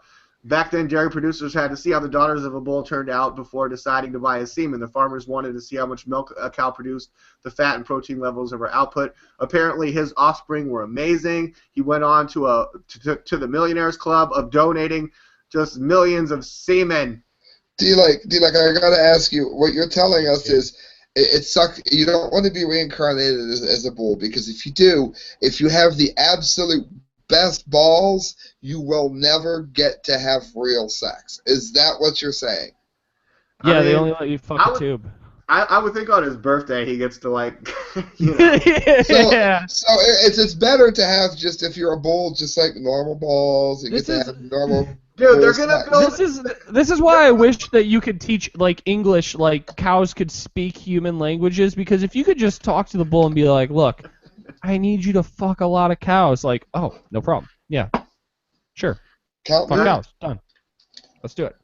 At the end of the article, they talk about that they're going to build a gigantic statue to honor Toy Story, like at the top of a mountain, and it's going to be great. Wait, to honor Toy Story or to honor his Woody? My God. Thank you. Thank you, everyone. My entertainment news feels so weak now. I don't. I keep straying off the topic at hand. I do No, have. I'm very entertained by that. I'm painful. I want to get to a movie that I saw recently with Sam. You go ahead. Yeah, go. I want to hear what Sam has now that he says we're going to be disappointed. I bet we won't be, because that's how things work. It's unusual, but what kind of kindness is in Detroit water? I have to ask this. How many of you? What? Kindness. Do you remember the Kid Rock story about the MRDD guy? Yeah, for sure. All right, Detroit. TMZ.com. Eminem grants wish for terminally ill fan. Eminem isn't always the angry rapper who rips people on tracks. And again, I am no huge TMZ fan, but this was interesting to me. Sometimes he's the sweetheart who visits the home of a terminally ill fan and doesn't tell a soul about it. The fan in question is 17-year-old Gage Garmo, who has been diagnosed with osteocoma, a rare form of bone cancer, and has been told that he only has 1 week to live. Just 3 days ago, Gage's friends and family started up the hashtag #PoundGetGarmo to meet Eminem in an effort to, well, it's obvious. It says it worked. We're told that M arranged a home visit at Gage's place in Michigan, which he quietly arrived at 5 p.m. Sunday. The two spent an hour together talking and hanging out. And it said it meant a lot to Gage, who was in good spirits during and after the visit. It says the real Slim Shady is a big softy. And this also ties in with something I mentioned on The Views about one of the most charitable people in all of the music industry being ICP. So there is like a lot of, even among people that may or may not be the most wonderful people, they're very, very good to each other up there at a celebrity level. Can I be completely honest that, like, I have no fucking interest whatsoever in the music created by the Insane Clown Posse, but you guys know I made a video about 1.5 years ago. Yeah. We've been together for a long time, by the way. Let's give a little round of applause for that shit. Yeah. I made a video like 1.5 years ago about ICP and how, like, they're actually, like, their group and the fucking, what are they called? The Juggalos, like, they're actually, like, they're good people. Like, they really everyone go are. watch that video with Kyle. He's wearing Juggalo makeup. And I just wanted to point out real fast that going back to stickerjunkie.com, we've actually made a lot of Juggalo stickers. No joke. Hell yeah. Juggalos are good people. They're a community, just like anybody else who cares about each other, and it's good, especially... Just like the Illuminatiam. And I'm not going to go that far, but It's good, especially, and I'm not saying that any of the people or groups that I'm about to talk about necessarily have this, but it's really good for people with social disorders to have a group that they can become a part of, that once they associate with that group, anyone else associated with that group immediately takes them in as a friend and a brethren, whether that be juggalos, whether that be bronies, whether that be fucking LARPers who are out in the field with their foam swords across the What about country. believers? Which would be me About too. what? What about believers? Even believers, like whatever it is, That if would you not be have me. a social disorder, have something where, like, even with the believers, where you can put on a Justin Bieber shirt, and anybody else who's into Justin Bieber is immediately going to accept you as a friend of theirs. That's a really great thing. And as much as, take like the bronies, like majority of bronies, I'm sure, don't have a social disorder and stuff. And the people who don't have a social disorder, like for the fraction of your group who you accept and you just take in because they are a part of that culture that you're a part of, like, those people are literally heroes. Like, you're a hero. You're doing something that, how many suicides have been avoided? How many people have Oh my gone God, from what's being... a brony? A brony is an adult male who's into My Little Pony.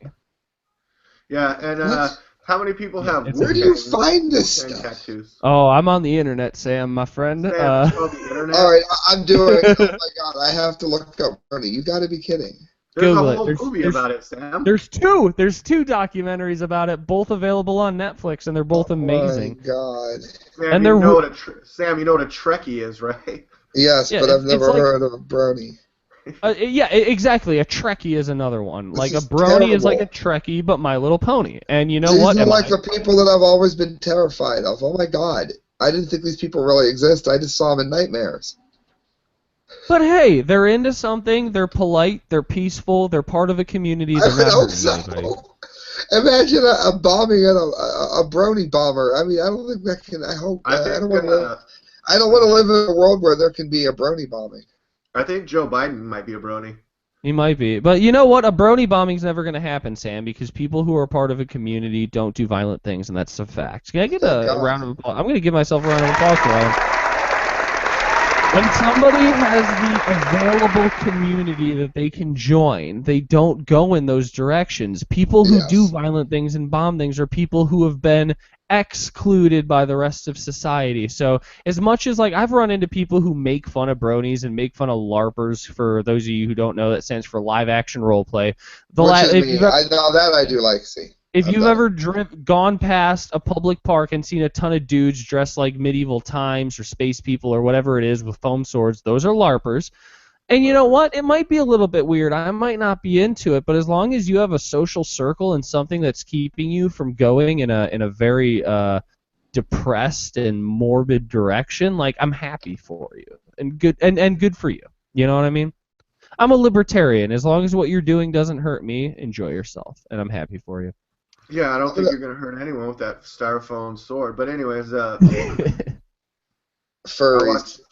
I purchased. All right, D-Like, I forgot about you. I went down this, like, whole fucking the more you know fucking PSA direction. You have a movie you want to talk about? Knowing is half the battle, Kyle. It is. Bum bum bum bum. I recently purchased the movie Gone Girl. Mm-hmm. And I watched it, and I really enjoyed it, and I thought it was a great movie. Not nominated for any Academy Awards, and I thought we were nominating all white people. I mean, can't. Well, give me 1 second. Let me see if Megan's home, because I have a second mic, and she read the book. So let me. Megan! Oh yeah, bring her on, Megan. Megan, are you home? She's not home. Damn it! That would have been so perfect. Because yeah, she just read the book, and she said that it was amazing. I knew she wasn't home, Kyle, because I see you smoking in the office. Fucking don't tell me. Please don't tell me. I hope she watched this in rebroadcast. But this movie, Gone Girl, is really good. And I think, wasn't it? I think Trent Reznor or one of those guys. Yeah. Trent Reznor, I believe, did the scoring. Yeah, Trent, I am like obsessed with Trent. That might be wrong, but I think so. No, I have the DVD right here. Music by Trent Reznor and Atticus Ross. Sam. Let's see. I'd like to hear that. And Atticus this Ross, is a really that's a great long movie starring Ben Affleck and Rosamund Pike. And I'm a She's huge Ben really- Affleck fan, so you know I loved it. And not the whole movie. I mean, it's a totally different character, but there were parts and elements of Ben Affleck's performance that gave me more confidence about him playing Batman. He's a fucking good actor. Just He some is. of the And shots of him, some of the things that he like his performance, you know, his this voice. was a great role for him. It was.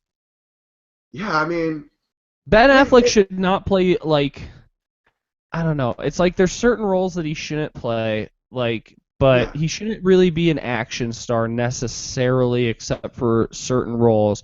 But like and I've said this openly, I am so like on the I guess that Ben Affleck is by far my favorite actor. I know a lot of people are watching and like, what about Kevin Costner? Kevin Costner is a close two. I'll give you that. But Ben Affleck is my favorite actor.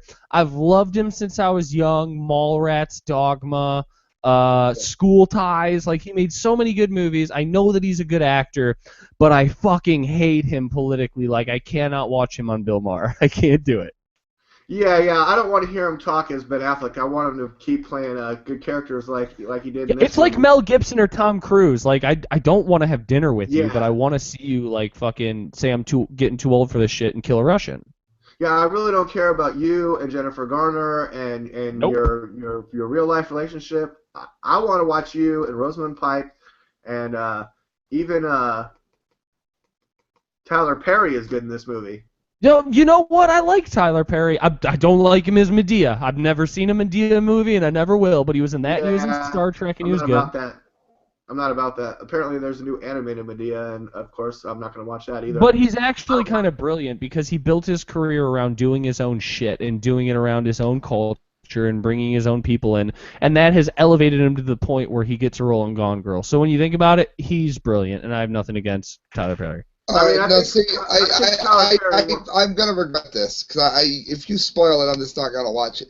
What roughly is it about? Now, D-Lake loves to give you the end of a movie, so if you're listening to this, run D-Lake, through it. give him no first. spoilers. I have the DVD right here. There you Gone go. Girl, directed by David Fincher and based. And I love upon the David global- Finch. How did I miss this? Okay, Fight Club's David Fincher. How Based did you on the miss this? This global- movie was huge in theaters. Based on the global bestseller by Gillian Flynn that Megan read. I wish she could be here to comment. Me too. Unearths the secrets at the heart of a modern marriage. Sam, you've been married? Yes. On the occasion of his 5th wedding anniversary, Nick Dunn, played by Ben Affleck, brilliantly. He's really buff right now, too. Because, I mean, he's getting ready to play Batman. I'd suck his dick.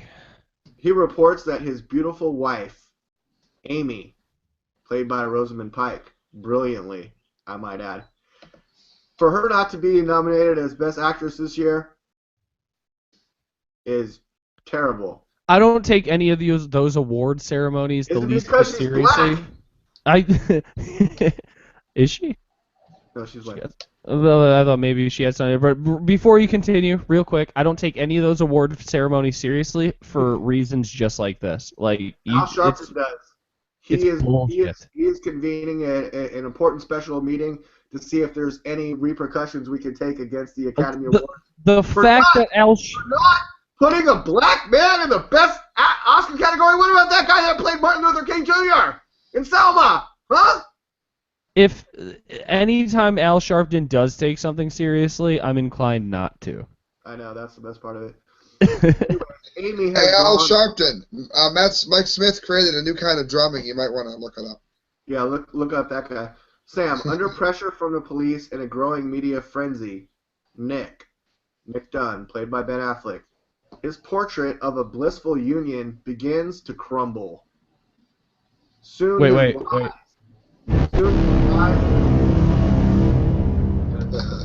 Soon his lies, deceits, and strange behavior have everyone asking the same dark question. Did Nick Dunn kill his wife, Sam? You have to watch the movie to find out! It's interesting. It's because David Fincher also did the third Alien film, which was had a few holes. Least good alien movie, but yeah, okay. Hey, So like, everybody's least favorite alien movie. So yeah, I got to see it. I like Damn, most of David it. Fincher, David Fincher has made up for that in spades. Come on, David Fincher. Yeah. I've told you guys before, I like to go into movies, especially Ben Affleck movies, not knowing anything about the film. So I went into Dude, all I knew was the general premise. All I knew was did he kill his wife, and like yeah. so. And that's why, like, I know DLAKE's a big fan of it. I'm not a big fan of watching trailers unless it's something like impeccably fucking important. Like when I see trending on Facebook that there's a Star Wars teaser, like I'm not gonna fucking not watch that. But I don't sometimes. I'm afraid to. I try to avoid teasers. That's the way that I went into what was the fucking the Ben Affleck one about Iran. Fucking what was the Iran movie? The one where they had like It's called Argo.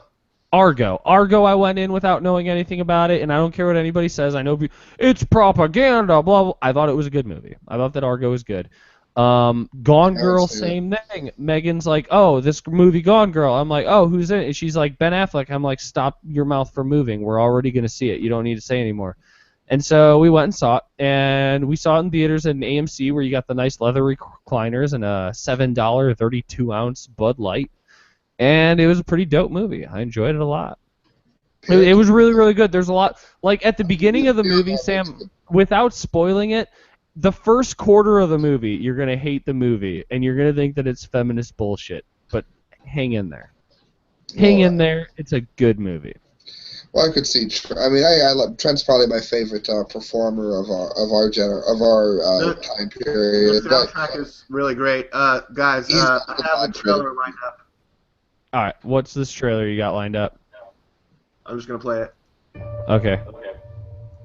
I haven't seen Avengers! I haven't seen any of the Avenger movies. So. This vulnerable world needs something more powerful than any of us. Everyone creates the thing they dread. The Pinocchio piano is even more subtle this time. See, that's my problem. Like, I know me and Sam will disagree with it on this, but my problem with Trent Reznor, do you remember my fucking video Genesis Waterworld, the prequel? Like, the music that I did in that, which I did myself, is exactly the same as Trent Reznor's music, which, like, he generally does the same thing, which is, like, 2 notes on a piano. And I'm sorry, but that's not talent. No, the difference with his is his all stuff is counterpoint and layering. It's a matter of you'll take something like Closer. Every single part of it is very, very simple. But by the end of the song, there's 75 things going on that revolve around that simple structure. I think his is layering and counterpoint. I think he's not a genius in the way that Randy Rhoads was. This isn't over yet, D-Lake. This isn't over. I think that Trent Reznor is good at his job, but I do not think he's some sort of a holy fucking being of music making. I think that he has He definitely is.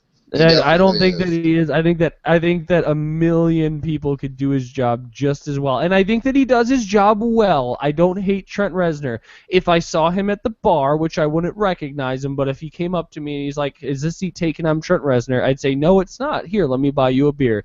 I'm sure he's a super nice guy. But it's the same dilemma that I have with the Beatles. That the Beatles were a good band, but they were not. But see, you have to realize, I would say that Trent Reznor is more like an Ozzy Osbourne in that he is the writer and the creator, but he would bring Randy Rhoads or Zakk Wylde or Jakey Lee on board or Brad Gillis to actually bring some of this to fruition. But so would you if you had his job. But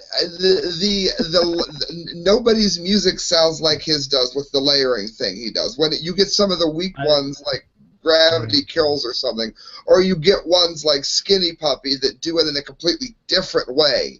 But like.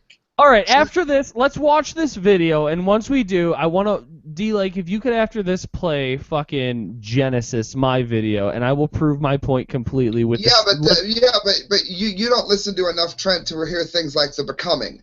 I do, because people don't stop talking about him. It's like he'll write. I am forced to listen to him. It's in a, like he'll do, but the radio doesn't cover a lot of the stuff like The Becoming, which is a 6 followed by a 7. I hear it by people like you, which are like the Gestapo of fucking Trent Reznor. Incredibly complicated shit that he does, but you don't hear those ones. We're gonna listen. We're gonna watch this trailer. We'll continue to comment on it so we don't get pulled from YouTube. And then we'll watch Genesis, and I want an honest opinion of whether his scoring is any better than my not thought out scoring at all. But all right, I'm excited about this new Avengers. It looks dope. Okay, thank you. I don't know. I have no idea how the video got stopped at 20 seconds to talk about Trent Reznor. I forgot how that happened, but it happened. But now we're getting back to the Ultron in the flesh. No matter who wins or loses, trouble always comes around. Oh shit! You don't understand. We have no place in the world. Pause. Who's the bad guy? Did they say?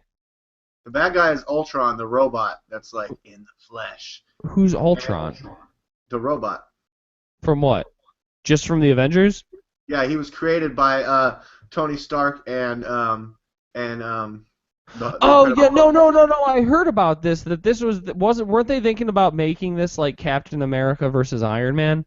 No, that's coming up in Civil War. This is the new Avengers movie. But yeah, it's like Iron Man was, Tony Stark was tricked into making a weapon for them, right? Well, he was essentially, him and Bruce Banner essentially built Ultron, but then Ultron like becomes AI takes over and he starts attacking him. There he is, in the flesh. I built all these robots. No matter who wins or loses, trouble always comes around. Now there's speculation that this looks to be a black female is dropping her coat in this cave-like environment.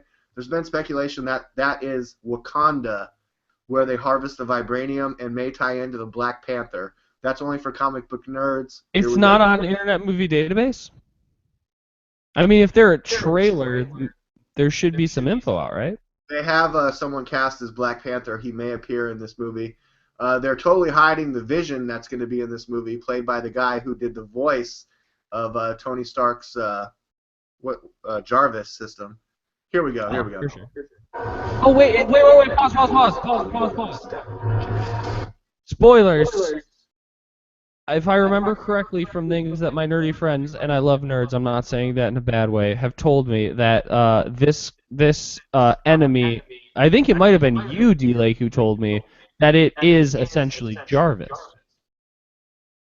Well, yeah, that was my first initial thoughts from the first trailer, but however it works out, Jarvis's artificial intelligence, they make another android or robot called the Vision, who is going to appear in this movie, but they are not putting him in the trailers because that's going to be a big reveal.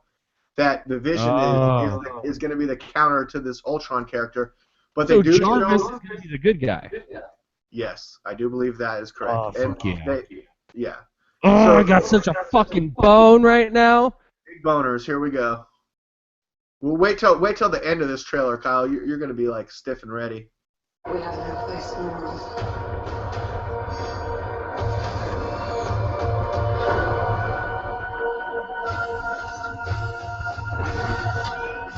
Whoa! What the? Okay, wait. Do you know who that is, Kyle? Wait, who? Do you know who that is?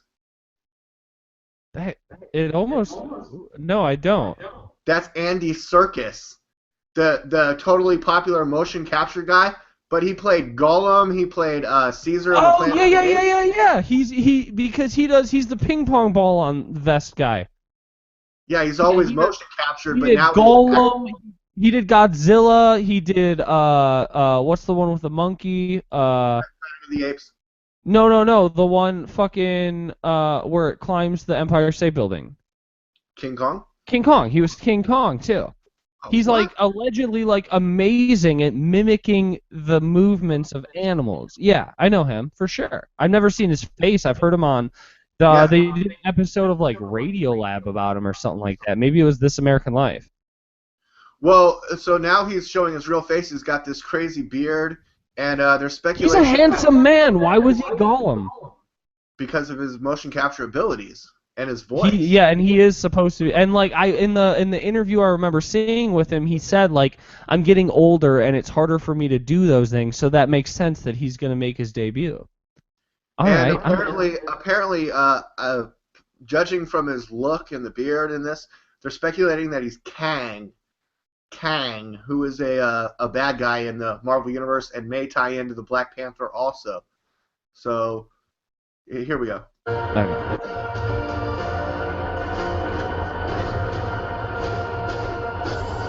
Hulk. Okay, that's Ultron right there. I'm gonna tear you apart. And he's he's like an Iron Man without a person inside. Yeah, he's Iron Man AI, and he's voiced and motion captured by James Spader. James Spader from the Blacklist.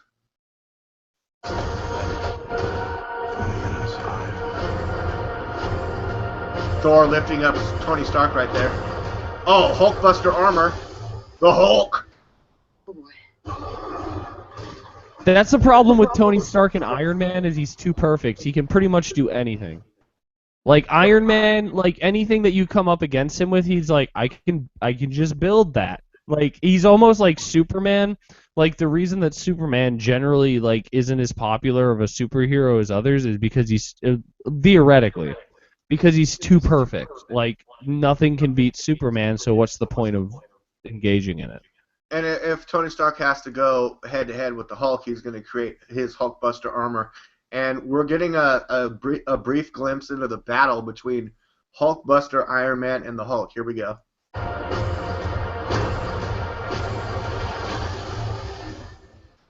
Oh boy.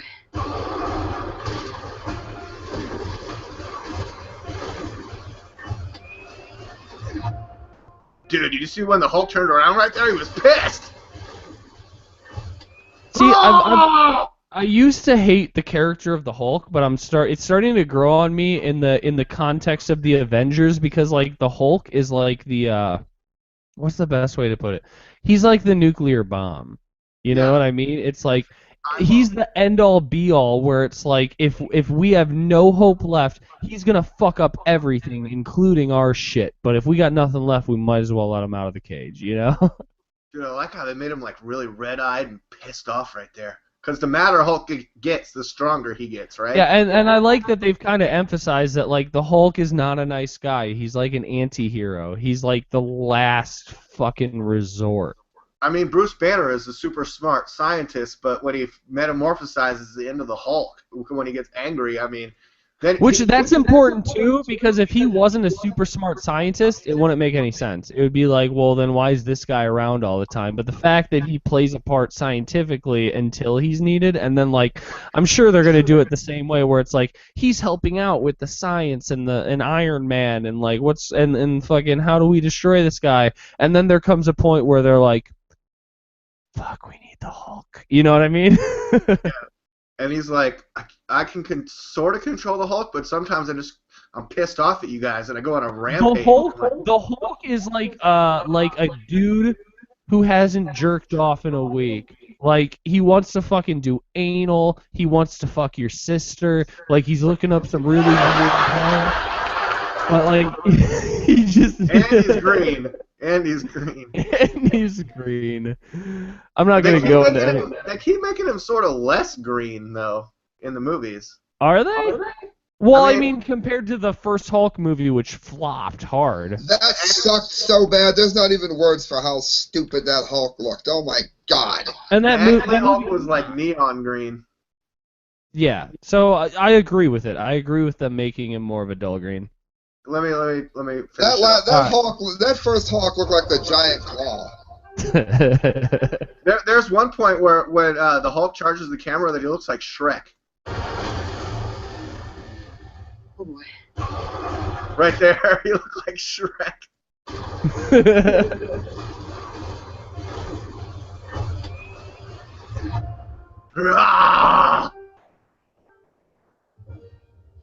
There was Ultron at the final clip. This trailer is getting me really excited. You guys mentioned how much I like watching trailers, which I really do. I'm really looking forward to that movie, The Avengers. Can't wait to see it. There was an Ant-Man trailer released. I'm not going to go play that, but I am going to set up to play Kyle's Waterworld Genesis. Kyle, if you could just intro it while I get it set up. Yes, this video, which people are about to see, which some people might be like, why the fuck are we watching this? This was for an InfoWars contest, and I mean, if I'm being completely bluntly honest, we've done a lot of these InfoWars contests, and like it came to a point where they were doing less and less for the enters. Like it used to be kind of a unspoken, unwritten deal. We do videos for you. You can say you've got millions of clicks in one day, whatever it is, and you'll play us on the nightly news and give us a little bit of credit, whatever. And they kind of stopped doing that. The last contest was a huge disappointment before this one, and so I made Waterworld Genesis. Should pull it up. Put in InfoWars afterwards. But I made this one. Originally, Waterworld Genesis was bringing up a bunch of Sega Genesis games. I'm still trying to. Awesome. I would put in. No, don't put in Waterworld because I didn't put Waterworld anywhere in the description. Put in Genesis InfoWars. But I made this. If I'm being completely bluntly honest, this was like what, almost a year ago that I made that. It was a fuck you to InfoWars. It was. It was me saying, oh, you're not going to, like, honor the deal that we all had. I'm going to make a mockery of your contest. And so I just made something funny. See, I never did understand exactly what that was for, and I didn't want to say anything. I'm like, I have no idea why he made that. It was a fuck you. It was me saying, like, oh, you're not going to honor the deal. Because, like, you guys, like, let's be honest about this. There was kind of a deal, right? We enter your contest. It's not as much about winning. Yeah. If you do win and you get a job, it would be great. But it's more about you put us on the nightly news, which gets us some publicity and stuff. And throughout the aggregate of all the shitty videos and stuff, everybody wins. You get to say that you have so many InfoWars videos with millions and millions of clicks in one day or 1 month or whatever it is, and you give us, like, the small guys, the guys who actually try and produce some quality, a little bit of publicity out of it. And in the contest before this one, the Paul Revere contest, they didn't really honor their end of the deal. I think we would all agree on that, right? Speak for yourself. I wanted the job. The Paul Revere contest was the contest after the reporter contest.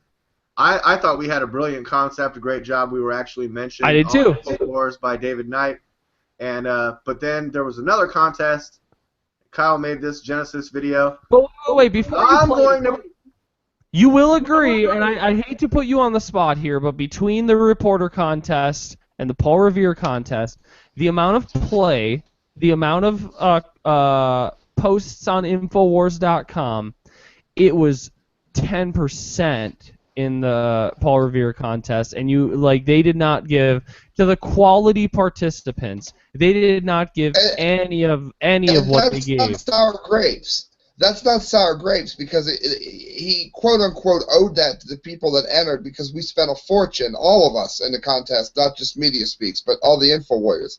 In many instances, spent a fortune to make these things. Yes. And it was kind of an unwritten. These things. It was an unwritten kind of thing that we had between people like us and there's others, which I'm not going to bring other people into this, but it was kind of a thing like, okay, we have, you get something out of it, we get something out of it, and you have to admit, D, like with the Paul Revere, we didn't get that. Like we didn't get mentioned. They put us on this shitty side website and like. We're not the only ones who are mad about that either, and so I'm not going to say that you have the same sentiments as me about it, but you agree that we didn't get the same things back out of it as the reporter contest, right? You're on mute if you're talking. Yeah, I definitely had a lot of my own personal problems with every contest. And I mean, going back. And this is a year later, and I'm not saying anybody should hold this against InfoWars in any way. That's not what I'm saying. But it's just To Yeah. explain this video, it was me kind of saying after the last contest, "Fuck you." It was. I'm gonna be completely honest, and that if that explains it to a lot of people. But I Yeah, was still. I want to reiterate what Sam said about sour grapes, and that's not necessarily the case that any of us had. I mean, No, it wasn't. It wasn't sour grape, and I don't hate Alex Jones. I still but listen to his when you show, and have I a still enjoy contest, them. when you have a contest, and you say that the winners are going to be announced on a certain date, and then it takes 4 months after that, and meanwhile, every day on the radio, you're talking about all these fucking movies that you went and saw in the theaters. And not one mention of your entries. You're saying, and every day on the radio, you're like, oh, it's taking me and the crew fucking 4 months to watch all the videos. Well, maybe if you weren't watching Abraham Lincoln versus fucking zombies and vampires, you would have time to watch our video. Never mind. All right, let me just play this. And that's the sentiment, honestly, what DLAKE just said is the sentiment that I felt at the time. And I'm not saying people shouldn't watch InfoWars Nightly News and stuff. They do a lot of great work. But my sentiment at the time, completely bluntly, was kind of fuck you. But all right, the point of playing this is to say that anybody can do Trent Reznor's job. So listen to the score. Let's all pay attention to the score and see if Kyle's the Trent Reznor point has any validity. Here we go. Nice beginning. Wait, who did the soundtrack? Trent Reznor? They told us the cameras were for our own protection. I love this video. Looks like a scene out of Black Mirror. They told us it was for national security, to stop terrorists.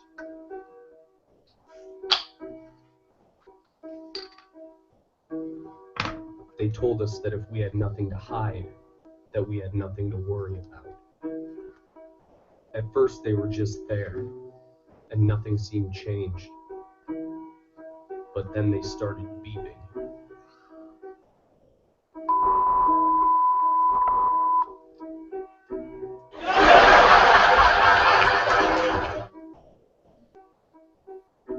It's the webcam I used for the show, by the way. Published on December 24th, the day before Christmas, 2013. Oh, so it was about a year ago, yeah. Maybe I'm a conspiracy theorist. Maybe. But I don't see what having a bowl of sugary cereal every once in a while has to do with terrorism. So one day, I snapped. I'm not gonna lie. This is like one of my favorite videos I ever did. I'm always lost by the water part. Yeah, we're gonna get to the finale. Okay, yeah. Kyle, this is a great video. It is a great video. Over 4,000, almost 5,000 views. Everyone seems to like it. I didn't know that. I haven't looked in a while. 12 people liked it, including me. I've already previously liked it. One person dislikes it, whoever the hell they are. Douche. Probably someone else in the contest, a bastard. Here we go. Wait, not the Raisin Bran, the Oh shit.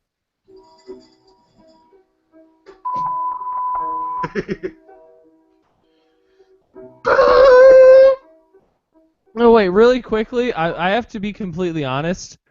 I was somewhat, as much as I was trying to like put a middle finger to like the whole contest concept, with the soundtrack. How so? How do you mean a middle finger to the contest? I'm still confused. Because I turned their contest into a joke intentionally that had nothing to do with the contest. Like, okay. Waterworld had nothing to do with the NSA and TSA. Okay. I thought it was a brilliant concept, though. I thought it was like a Black Mirror concept where you are... I'm not going to sit here and tell you that me loving Kevin Costner had nothing to do with this. Like, it did. It's a parody and a satire of a surveillance state. Yes. It was making fun of Trent Reznor a little bit with the soundtrack as well. I'm not gonna lie that when I was doing the music for it, I was intentionally kind of parodying specifically. Yeah, but that's like one little part of what like the 9 billion things the man does. Look up The Becoming. I agree. I don't think that he is bad, but I was parroting the fact that people hold him as a god when a lot of the time Yeah, he but is it's more because of things like the Becoming or the Ruiner, as opposed to if you don't. Sam, you're a big defense of Trent Reznor, and that's great. But how do you feel, regardless of Trent Reznor, how do you feel about Kyle's piano playing? I love it. I love everything about the video, and I never understood where the water came from. Now that I understand what Kyle was doing, it's even funnier. I always was so utterly confused by the end, but I never said anything because I'm like, well, maybe I just got to watch Waterworld again, and I'll get it. Nope. I got it, though. I didn't get it at all. It was me giving a middle finger to the world while having a lot of fun. That's what it was, and I enjoyed making this. I really did.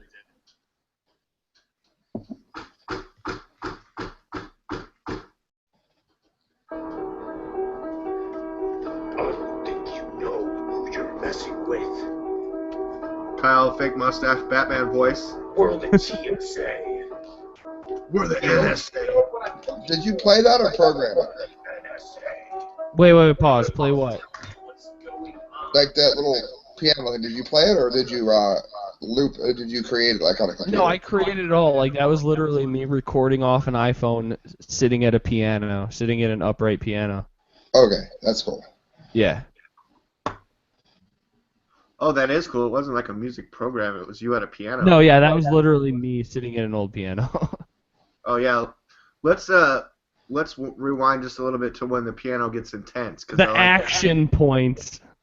Yeah, at the action marker point when the piano starts to get really intense. That's what I like. Here we go. Yeah, and before you hit play, like as much as I say that this was like kind of a fuck you to certain people. And not a fuck you in like a I hate you fuck you, but like a fuck you in the way that like if you're like, you know, like the fuck you that you would give a buddy if they're sitting there bullshitting you and it's like, hey, I know you're full of shit. Let's just have a good time. You know what I mean? Yeah. Like it wasn't a bullshit in like a malicious I hate you way. I still support InfoWars. Watch and quote, yes. Like I listen to them occasionally, and like I support mainly a lot of the people who work there. They're journalists and stuff. But I legitimately did have like more fun making this video than like anything I think I've done aside from the documentary. Okay. And I just wanted to point out that this video came out in 2013, right the day before Christmas, well before the Illuminatiam. And I want to point out that Kyle played more piano on his Waterworld trailer, making fun of Trent Reznor, than Rihanna did on the entire Rockstar video. That is completely true.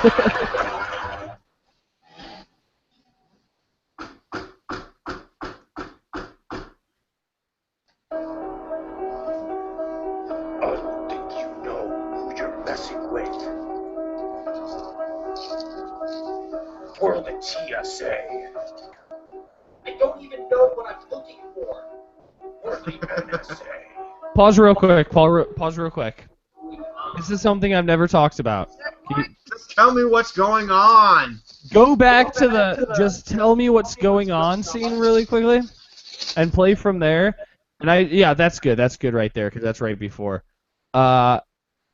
There is a Batman mask sitting on the floor behind me that I didn't notice until I uploaded it and sent it to InfoWars. We're the TSA. I don't even... Oh, I see it. It's hard to tell what that is, but I see it. Now that you said that. I know what I'm looking for. I don't even know what I'm looking for. We're the NSA. We're the NSA. Just tell me what's going on. They're going to flood the world. He's making her wear a wig. Is that Marilyn Monroe? Who was that? I was like, Megan, I need you to wear a wig, stand in the middle of a field and say, just tell me what's going on. And she's the best girlfriend in the world. She even put on lipstick and stuff. And she's like, yeah, okay. Yeah, sure. It's my favorite scene. I can't not laugh every time I see it. Sorry. All right, let's just finish this. She's playing the blonde. Is that a quote that's in Waterworld? No, it's just like I was going for like cheesy action movie, like cheesy pointless action movie, and that's something that you would see in like a I got Jason that. Statham. I got that though, and totally original. And then you have Megan playing a character, you're playing characters. She's like, they're gonna flood the world. That's my favorite part. I was going for like a shitty version of Born Identity. They're going to flood the world. We are your masters. Oh, Kyle breaks free his chains. He was being held I was always so confused from here It forward. doesn't make any sense. You should have been confused. That kind of confusion. This is brilliant. Yeah, but I mean, see, I haven't seen Waterworld since it came out, so I was like, all right, this whole thing will make perfect sense to me once I read That's so funny Waterworld. because Waterworld is almost irrelevant to this video. Like, I had no idea. I always thought it was like if I made a joke about xenomorphs, but you don't watch Alien. Once you watch Alien, it'll be funny. So I always assumed it was a joke I didn't get. no, Sam, here's the joke. At the very, very beginning, in the intro to Waterworld, they show the planet being flooded. But that's just how they address it. In the very beginning, they just show a graphic of the there's globe no answer whatsoever to how it happened. being totally succumbed by blue water. And Kyle is doing a Genesis, which is a prequel where it's like, they're going to flood the Earth. We're the NSA. I feel like I get it. I get it now. Yes, it's like they didn't give you anything to lead off of as why the I didn't world know that. flooded. I don't remember. It was on VHS when I watched. Yeah, so I gave like a very, very stupid answer to how it happened. Now it's funny. Now I get it. I gave a generic Jason Statham, Bruce Willis answer to like how it happened. The thing is, when it goes to the Waterworld aspect of it, that's when it all comes together for me, because I've seen Waterworld, I know the movie, and So I was right. If I'd have watched the movie, I'd have gotten it. I was right. Okay. yeah, but it doesn't I necessarily don't have think to you do would. it. Yeah, I mean it's It has like aside from it's like a cheap include. yes, You know what it's I mean? like aside from they're going to flood the world and like the water at the end, there is no connection to Waterworld whatsoever. I know, but that's why when she says they're gonna flood the world, it makes it so like dramatic. Yeah, that's like the dramatic point. Like, oh. Masters.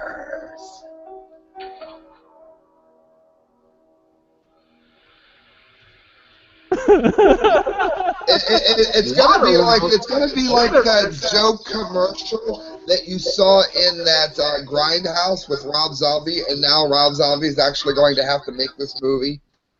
Yeah, exactly. That's the best way to look at it. Are your man.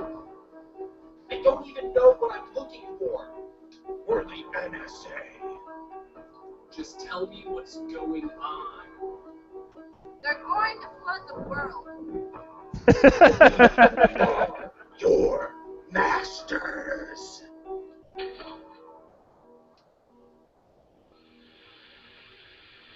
I'm not gonna lie, I'm very proud of this stupid video. It was so much fun. What made all the piano score so great is when the piano just stopped and then it goes to that waterfall water flooding sound right Oh there. yeah. Some Oh, good wait. stuff came out of that because I did the eye chart video for that, and I was actually happy with it too. Wait, the end too. The end after the Waterworld Genesis I forgot about. Here, let's listen. Smoking, yeah. They're going to Which flood the world. It alludes that I'm the beginning of the smokers.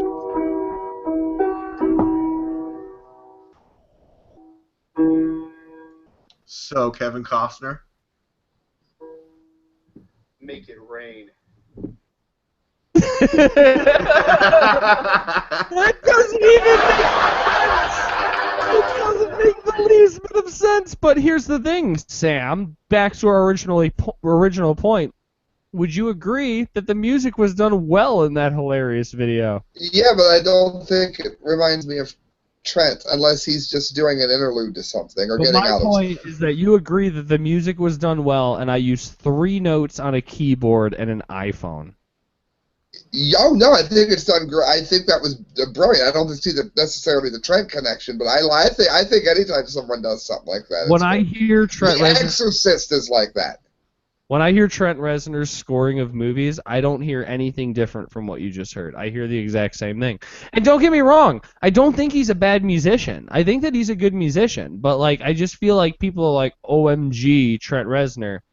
I don't think he's that great. I think he's all right, and I'm glad that he does his job and he does it well. But like, I don't think that he's like people like act like. You need to look up different stuff by him because you have a more mellow. Most people think he's heavier than he is. I think you think he's more mellow than he is. I think everybody needs to look up the Guess Who because I think they're the best band who ever existed, and they don't get enough credit. Why can't I buy a Guess Who lighter at the fucking gas station?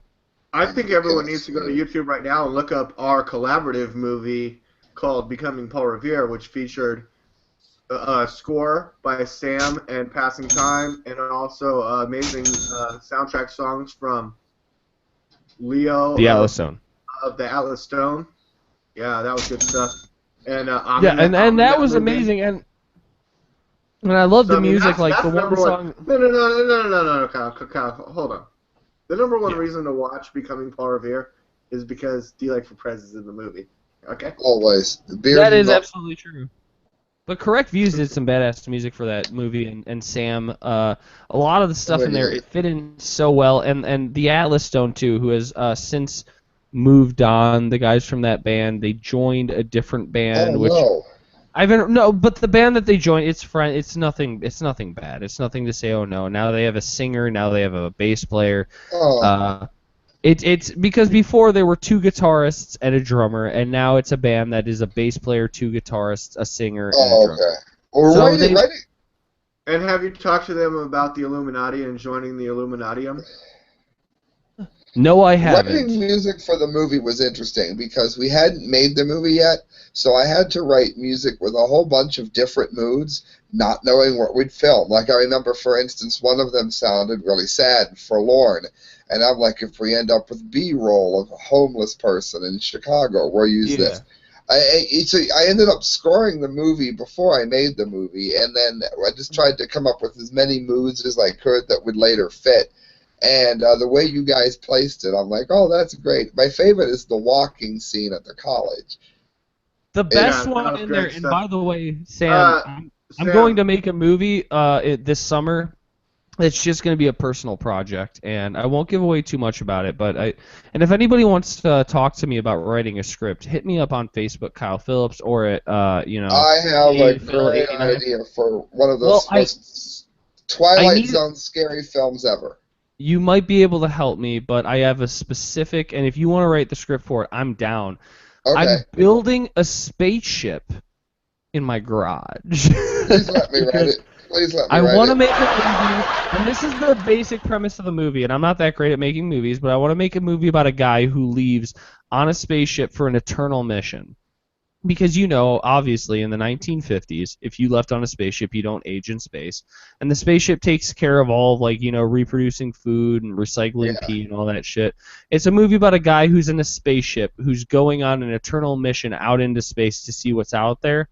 And right as the spaceship is leaving orbit, he hits his head, and he doesn't remember anything about himself. So he's, has amnesia. And over the course of, 100 years, he's remembering shit. And so the movie, the way I'm going to do it, it's going to be me with my long hair starting at the beginning, but I'm going to film it backwards so that his hair gets shorter. Does that make sense? To show the progression of time or whatever. It's going to be filmed all in black and white, all old school, and it's going to be one dude in a spaceship. And there's going to be a few other scenes.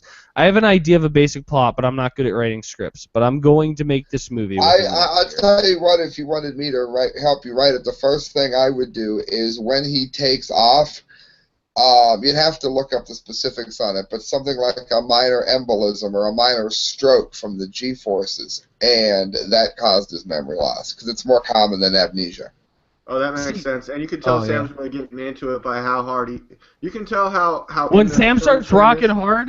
Yeah, when he really starts rocking hard in his chair, you can tell he's really into the ideas. That's what Christelle says. As he's rocking, you can see the ideas formulating. Well, if you want to help me out with that, and if you want to score it.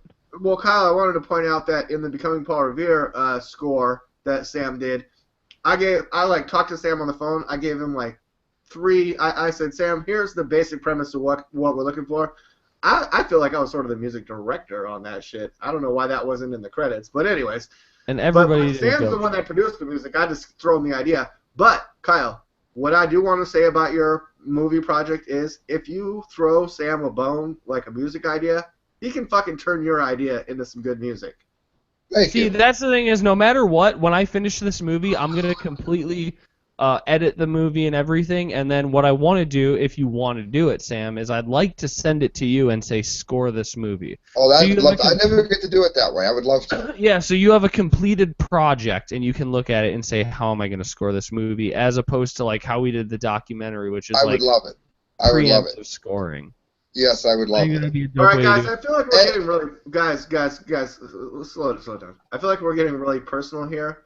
The show has gone 2.5 hours. Oh, this is the longest show. Well, people want to hear our personal lives, D-Lake. They listen to us so much. They're into it. They want to know how big our dicks are, 7.5 inches. They want a 3-hour show. And I think I'll go out on the limb here. If you're still listening, then you must be a fan. If you'll donate $50,000, Kyle and I will split it evenly. Take the next year off, and we will give you the completed movie within a year. If absolutely, $50,000, that's 25 each. Yeah, we'll do it. This movie will be dope. You guys are gonna have a Kickstarter page to measure. Here's the crazy part. If anybody's still listening, if they have money, they must like us so much that they'll probably do it. They know that we're not going to steal it. They know they're going to get their movie. Well, either way, I'm making this movie. If ever listens to all this, they have to be. Either way, I'm making this movie, and here's the crazy part. How I want to film it, I'm building a spaceship, a small spaceship in my garage, and I'm going to surround it by green screen, and I want to film it completely on, like, old fucking early 90s camcorders, like the shit people would bring to, like... Good luck converting that. I know how. I got a bunch of 90s camcorders and shit. I don't know if they work. There's a way to do it. There's a way to convert it into digital. But I want to do that so that it has that, because it's going to be filmed and presented as a 1950s sci-fi. Well, yeah, if you look at the best old horror films or sci-fi films, it's like Doctor Who. Some of their sets fucking sucked.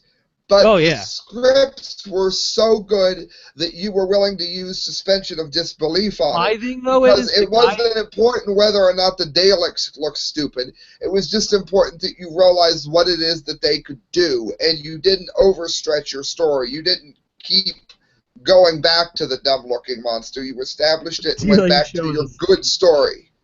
He likes showing off his tape deck. But my thing is, I want to show... This is a USB audio cassette converter. I can put in an audio cassette into this thing, plug it in USB to my computer, and convert audio cassette to digital music, mother effers. But I've been holding off on saying this, but you know that there's a cord that's about 99 cents. It's the same cord that you use to hook your iPhone up to your stereo in your car, and you do that with anything. I have the cord. But this movie, it's going to be filmed authentically 50Z using old technology. I'm so on board. The point that I want to make is I want to make a movie, bring it to a film festival, and say to the audience, this is my proof that anybody can make a movie. That's what I want to do. I don't know if DLAKE has any movie ideas, but I have one that's also relying on the same don't over-try. You're not Hollywood, don't try to build a monster. I want to build a movie where somebody gets a package, and the package says, well, first of all, this couple have a fight, and they break up. They live in a duplex. Duplex is important. I need the neighbor. And later the next morning, there's a package that said, I hope that you enjoy your presents. And presence is spelled wrong, as in the presence of me and you. And she assumes it's her boyfriend making up with her, and when she opens the box, there's nothing in it. She gets mad, throws the box away, goes into the other room, and finds the box sitting on the table wrapped. Opens it, thinks somebody's in the house, and I don't want to give any more of it away, but a presence. And it's an idea I have for something along the lines of what Kyle is thinking. Mine will be color, but I want it to be lit very moody, almost like film noir. Very, very dark lit film. But yeah, that's cool, Kyle. I think we've lost Kyle. Did everybody go away? I'm not gonna lie to you guys. I'm gonna be completely honest. I had to pee, and sometimes you have to pee when you're doing a 3-hour podcast, and that happens, and that's a part of life. And that's where I went. What did you think of the short story idea, Eli? He's muted. Yeah, no offense, I had to pee too. Everybody had to pee. See, we're on the same schedule, me and D-Lake. We're like girls who hang out with. Yeah, we're like girls on the same moon cycle. I thought it was a pretty good idea. I actually, since you asked, or it seemed like you asked, I actually had a really cool idea too. It starts out with people living under the earth in a giant under the earth bunker because they were part of the select military that was allowed to live because there was a virus that wiped out all the humans on Earth. All the animals kept living, and all the forestry and all the plants and stuff kept growing, and the animals were surviving. But they eradicated all the humans except for those people that went underground. The story starts with our main character, the protagonist, who's him and his wife living underground. They're military. They're the first ones to have a baby underground in this new age. And on the anniversary of the years of being underground, they're going to go above ground. When they go above ground, they find a naked fucking human running around, and they're like, how the fuck did this human survive? Because and he's like a monkey? Like he's not like civilized? Werewolf! Oh! It's a futuristic It's a futuristic werewolf movie where the werewolf survived because he's not completely human, because they wiped out all the humans. The humans went underground. When they come back up above ground, they think they find a human. They bring him underground, but he's a fucking werewolf.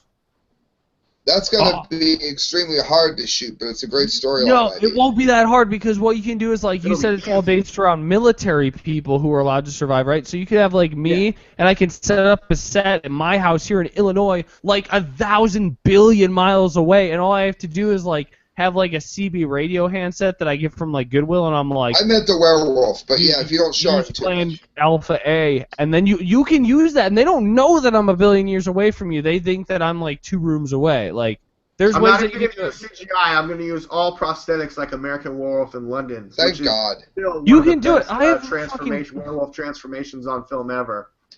Yes. Just, you know when you should start doing this? You should start writing the script, and you should buy everything you think you're going to need, and then buy even more after that, because you will always need more. Buy shit like the week after Halloween. When I was a little kid on Halloween, dude, there's a book, and I can still find it because my friend posted it. It's an old Hollywood makeup book from like the early 80s. I was a werewolf for Halloween. That was my best Halloween costume ever. I looked so much like a fucking werewolf, but I smelled like... Have you ever, your internet's going a little bit because of you're downloading porn, but have you ever watched, there's a show that Megan watches where it's like all these makeup artist people, and like the experts will come in and be like, make an alien, and then they have like 3 days to make a fucking alien. What's that show called? You know what I'm talking about? Like, it's doable. Yeah. Buy everything like the weekend after Halloween, though, because everything's like 75% off. I buy a ton of shit. I'm not gonna lie. I have a lot of stuff that week. Well, I have another amazing script that I actually wrote. I don't want to give away the name, but Sam, I know you're a big fan of The Invisible Man. Yes. What if The Invisible Man had 5 sons? Damn. Bro, if the woman wasn't invisible, are they only half invisible? He has 5 sons with 5 different women, and they all have different powers. Like what? Like, so they're not invisible. That'd be very, very cool. Yeah, I wrote a script, Five Sons of the Invisible Man. But anyways.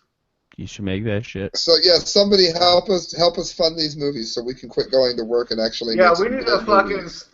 What we really need to do is like. Please. Fun, dumb TMS movies. No, really, if you're listening to this, go look at Becoming Paul Revere and imagine what we could do if we had more than a week to make a movie. Yeah, watch Genesis. Watch some of the other stupid, because I made the iCharts video that Closet Monster I did with Ben. Shout out to Ben. Yeah, that one was great. Imagine though if we weren't all spread around the country doing this hangout via the virtual reality, and we all like lived in like. Oh, have you seen the trailer for that movie, The Loft, where those 5 rich guys all get a loft so that they could go like bang bitches there? But then a bitch dies, and it creates a bunch of controversy. That looks like a good movie. Should I kill bitches? With what's his name? Keith Urban. Keith Urban. Who played Dredd? Country. Dredd. I don't know his name, but he was also Urban, in. Right? No, Keith Urban's the country singer.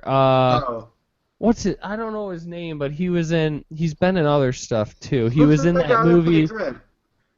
The guy who played Dredd was the guy who was also in that movie with fucking the other guy whose name I don't know his name from the movie I just watched last night with Harrison Ford. I was talking to you online. Oh, you just watched last night. You watched Jack Ryan. Yeah, what's the guy's name? Chris Pine. He was in that movie with Chris Pine, too. He's my least favorite Chris. I like Chris Hemsworth, Chris Evans, and Chris... I kind of love Chris Pine. I think that he does some good... I think he's a great action guy. I love him. Carl Urban? I do a good actor. And surprisingly, Dredd was like a pretty decent movie. Like, don't go in expecting a remake of the 80s flick, because it wasn't that at all. But it was a good movie. Kyle, if they don't fund us, we're going to end up having to combine our ideas, which means a guy gets a gift that's a rocket, and there's a werewolf put onto a rocket, and he hits his head and becomes invisible. It's not going to be a good idea. Yeah, we need to brainstorm to bring all these ideas together so we all got something on the page, right? I think so Sam invisible just werewolves nailed on rocket ships to Waterworld. Guy gets a gift, it's a rock, and he gets his head turns invisible. It's brilliant. Take a rocket ship to Waterworld.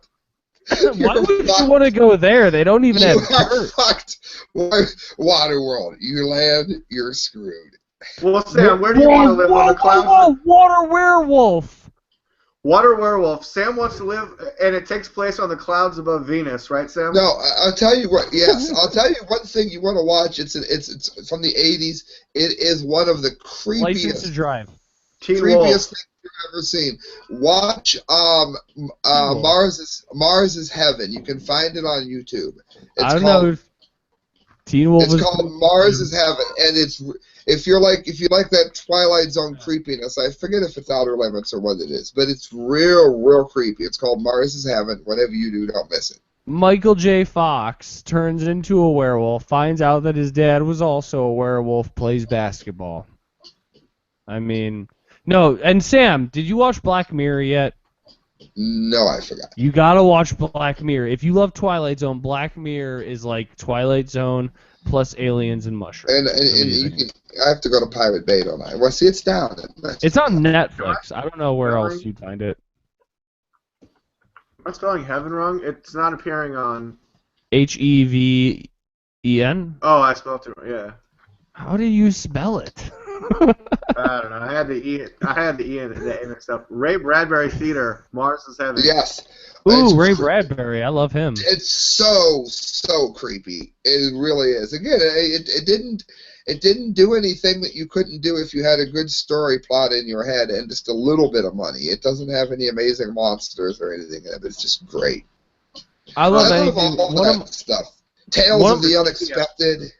I've listened to like audiobooks of like Ray Bradbury did like a ton of short stories for magazines in like the 30s or some shit. One of my favorite books. Fahrenheit 451 is, I mean, obviously amazing. I have not, Wait, you know, I suck. I have not seen nor read it. I suck that bad. You haven't? Oh well, wait. Now, Fahrenheit 451. Yes. Well, just take the movie and like piss on it. The movie sucked balls. The movie. Well, that is, happened to Tommy Knockers by Stephen King. Best book ever, worst movie ever. If I made a movie where I fucked an Ewok, it would be better than Fahrenheit 451. But the book is There goes amazing. my other story idea. The movie sucked balls, but the book is an amazing book. I've read it multiple times. I own a few copies of it. It's a great, great book.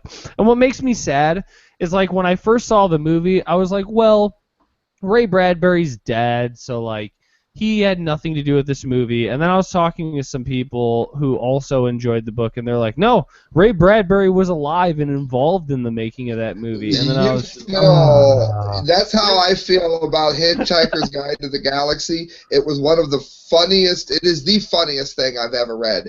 And the movie is terrible. And somehow Douglas Adams, before he died, condoned this stupid, awful, terrible film. Yeah. That's like a movie turning a book you like into shit is one thing, but when the fucking author was involved. Yeah. Sigourney Weaver worked on the fourth Alien film, and there's some real holes in that. You're like, man. In this world gone mad, the authors will make bad movies. It was horrible. Like, I hate that so much. Like, Fahrenheit 451 was like, I haven't read Hitchhiker's Guide to the Galaxy, so I think the movie was all right, but I know how that goes. Funny. You'll sit by yourself laughing until there's tears in your eyes and you can't read. I think the only reason I liked it, though, is because Zoe Deschanel gives me bones. You know what I mean? Like, you put Zoe Deschanel in anything, and I turn into a dirty old fucking trucker. I do, and you all do too. Don't lie about it. And so that movie, like, could have been a complete piece of horseshit, but Zoe Deschanel was in it, and so I'm like, oh yeah. There was they destroyed that movie. Oh my god, it destroyed that. But Zoe Deschanel, right? There's Zoe. I was getting a little confused because for some reason, like Ray Bradbury, I'm like, wasn't he involved with Star Trek? Not necessarily. Was he? Not necessarily. Bradbury retained his dedication and passion, despite what he described as the quote devastation of illness and death of many good friends. Among the losses that deeply grieved Bradbury was the death of Star Trek creator Gene Roddenberry. That's who created Star Trek. Gene Roddenberry, by the way, was a fucked up dude. All right, I'm going to take 5 minutes to see what I can come up with for Kyle. Here we go. He was an intimate friend for many years, Sam. They remained close friends for nearly 3 decades. That's 30 years for you Usher fans. Oh, yeah. Roddenberry asked him to write for Star Trek. He asked him to write for Star Trek, which Bradbury never did, stating he, quote, never had the ability to adapt other people's ideas into a sensible form.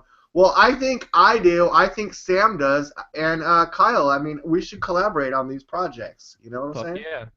The Invisible Man's son goes to space and becomes invisible. Sounds obvious. As long as there's water involved. And he goes to Waterworld. Starring where Kevin Costner is having Zoe Deschanel, Kevin Costner, Tyler Perry, and Ben Affleck. Ben Affleck has got to be in there. Yeah. Just made a movie, guys. Liv Tyler, keep her out of the movie. No, keep Liv Tyler out of that shit. Your dad is famous. You're not. You're not famous. Your dad is famous, and he has scarves on his microphone. You just need to stay away from me. Zoe Deschanel is replacing you. I'm sorry, Liv. You were okay in Jersey Girl, but anybody could have played that part. Jennifer Aniston, you're not in this movie, okay? Oh no, fucking Jennifer Aniston could be in this. And neither is Angelina Jolie, so just stay the hell away. You have a butthole for lips, and that's not okay. I'm not gonna fucking pretend it's cool. If you've been married to Brad Pitt, you're not in this fucking movie. You're out of this movie, okay? No one married to Tom Cruise is in this fucking movie. Nobody married to Tom Cruise. The guy who was the main character in Hackers, you could be in this movie. You're totally in this movie. Yeah, who else is in this movie? Bill Clinton. Dennis Quaid. Zac Efron. What, you don't like Dennis Quaid is not in this movie. I like Dennis Quaid, but okay, well, he doesn't have to be in this movie. What about Randy Quaid. Randy Quaid could be in Vince the movie. Vaughn. Not No, Dennis Vince Quaid. Vaughn. No, Randy Vince Quaid. Just went in a weird direction with Randy Vince Quaid. Vaughn is in this movie. Sure. Vince Vaughn is in this movie, but only if he does exercises while smoking a cigarette, like in Old School, because that was my favorite scene. I don't even see it Old School, but Clay Pigeons, I think, is one of the funniest dark comedies of the last 30 years. Whoa, Sam, dark. They like to be called African American, so. Very funny. Very funny. They like to be called Oriental. We're making this movie, and we're going to get these celebrities. We're going to threaten them. We're going to make Twitter threats until they come be in our movie. We don't want Tom Cruise. All right, Randy Quaid, Kevin Costner. I just realized, though, we're going to need some black people in the movie. Oh, Tyler Perry. I love Tyler Perry. I already said Tyler Perry. Oh, who else is good? The Wayland, all of them? Don Cheadle. Oh, fucking Don Cheadle. He's got to be in it. It's a small part, but he's in there. Wesley Snipes, but I want him to play the same character from Passenger 57. In fact, there's going to be a scene somewhere in this movie where people are on an airplane, somebody stands up and they're like, I have a gun and I'm crazy and stuff, and Wesley Snipes is like, oh. And I'm Wesley fucking Snipes. There has to be a scene where Wesley says, always bet on black. Oh, yes. Absolutely. Black audiences are going to go nuts. We're going to get nominated for an Academy Award. The blacks are back into the Oscars. Oh, yeah. In fact, let's just make, you know what? I love Kevin Costner. I love Ben Affleck. Let's just make this an all-black movie, like fucking Tyler Perry style. There's a lot of good black actors. We can get Chris Tucker in this motherfucker. Or somebody like, I want Chris Tucker to play like the main characters go into a fast food place and they like order some food. He's like, man, I can't understand the words that come out of your mouth. And they're like, we can't understand the words that are coming out of your mouth. And then everybody's like, oh, Chris Tucker, and then he's gone. You don't need Chris Tucker long. Kyle, real quick, is Denzel Washington the black Liam Neeson? Or is Liam Neeson the white Denzel Washington? You know what? Honestly, I'm going to say... Is a zebra white with black stripes or a black with white stripes? That's a good question. That's a very good question. But I want to say that Denzel or Liam Neeson are comparable. I like, what's his name from The Matrix? They are comparable. What about from The Matrix and from fucking Apocalypse Now? Keanu Reeves? No, Keanu Reeves. The Morpheus. Oh yeah, Lawrence Fishburne. Lawrence Fishburne. He's a great actor. King of New York. My problem is that, like... I could rattle up The Matrix. I mean, I could keep rattling off Lawrence Denzel's become too much of a character. Lawrence is in the movie. Lawrence Fishburne is absolutely in the movie. Eddie Murphy, I don't know why, but I don't want him in. Let me slow you down. Lawrence is in the movie, but only in a voiceover role. Oh, like he's No, because Morgan Freeman has to narrate. Morgan Freeman narrates, but Lawrence Fishburne does a voiceover for the robot character. I don't even know what this movie is anymore. I think it's time to end the show, guys. All right, here's what I got. The control panel. Wesley Snipes is the werewolf. Here you go, Kyle. An idea. The way my head would work. The control panel blurred as a screaming pain encompassed his head like helmets that encaged it. New Houston confirmed. He heard the words but could not respond. He could see the faces in his mind's eye of the controllers, but was otherwise blinded in white agony beyond the scope of mere words and diction. Something like that? That's a really long movie title, Sam, and I don't know how they're going to fit that on Redbox. Not a title, but yes. That's the sort of grim outlook I would envision. Yes. No, I was just kidding, obviously. You gotta make I this didn't movie. hear a word you said, Sam, because it looked like your video camera was attached to your rocking chair, and it was totally making me seasick. I feel a little nauseous right now. It's part of Waterworld. Yeah, okay. Well, that makes sense. All right, I'm going to bed. All right, we're ending the show. Sam, sign out, then D-Lake, then I'll sign out. Let's get the fuck out of here. All right, guys. This has been the longest show we've done on D-Lake's Yes. channel, I think. Make sure you check out all of our work. Illuminatius. You can Illuminati us. You can Illuminati us. You can just do not Illuminati on us. Don't Illuminut on us. That Yes, would be bad. never. you have to be nuts. Make sure you check out youtube.com/thecorrectviews and check out Passing Time Band on Facebook. And fund our movie. 50 grand, we'll give you a movie in a year that doesn't suck. Don Cheadle might not be in it, I'm not going to lie. But we will make you a movie if you give us that money. That doesn't suck. All right, well, we have to choose between Don Cheadle and Terrence Howard, like the Iron Man films. I'm D-Lake for PREZ. So great to be on today's show. Kyle had a great idea for today's show. I believe the first hour or so, since this is like a 3-hour show on the D-Lake channel, the first hour and a half plus talking about the Illuminatiam. Oh, Betty, that's just awful.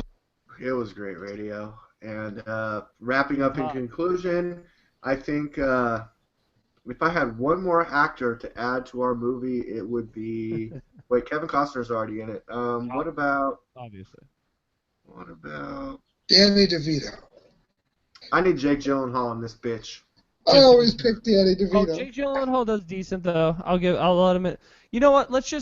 Our movie will just be like a fucking an opium den of just actors coming in and out playing bit parts, and it'll be like Ocean's 11. It'll have everybody in it. No, I want Bradley Cooper, American Sniper. Oh, nobody will help us.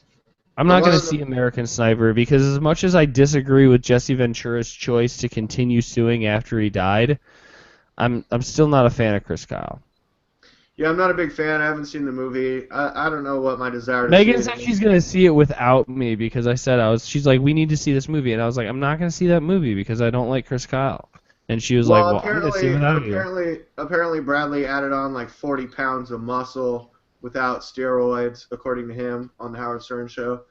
So, yeah. You know, I mean, if he could pack on that kind of muscle, I'd like to see him pack on another 20 pounds or so to be this big, huge, giant guy in our movie that just kicks a lot of ass. And he's going to be even bigger in our movie. Bradley Cooper will be.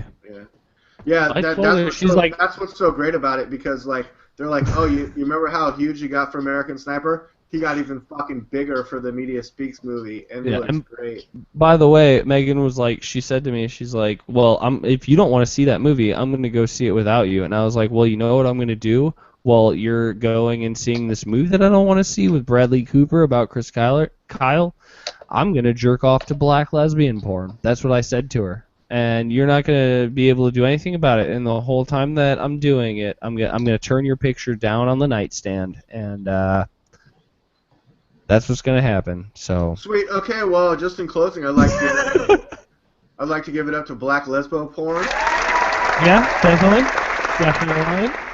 Why? You feel that bed calling my name. I would just like to point out that I'm an equal opportunity porn watcher. I watch Absolutely. Black, Asian, white, the whole mix.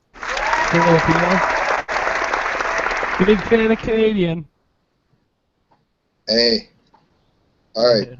We should hit end. I'm a big fan.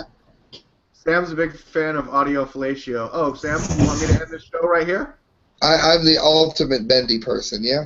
Look, everybody, just go on the internet, and there's going to be a bar somewhere that you can click, and then the keyboard, you type in The Media Speaks. If you don't find us, that's your bad, and I'm not going to apologize for it. That's on you.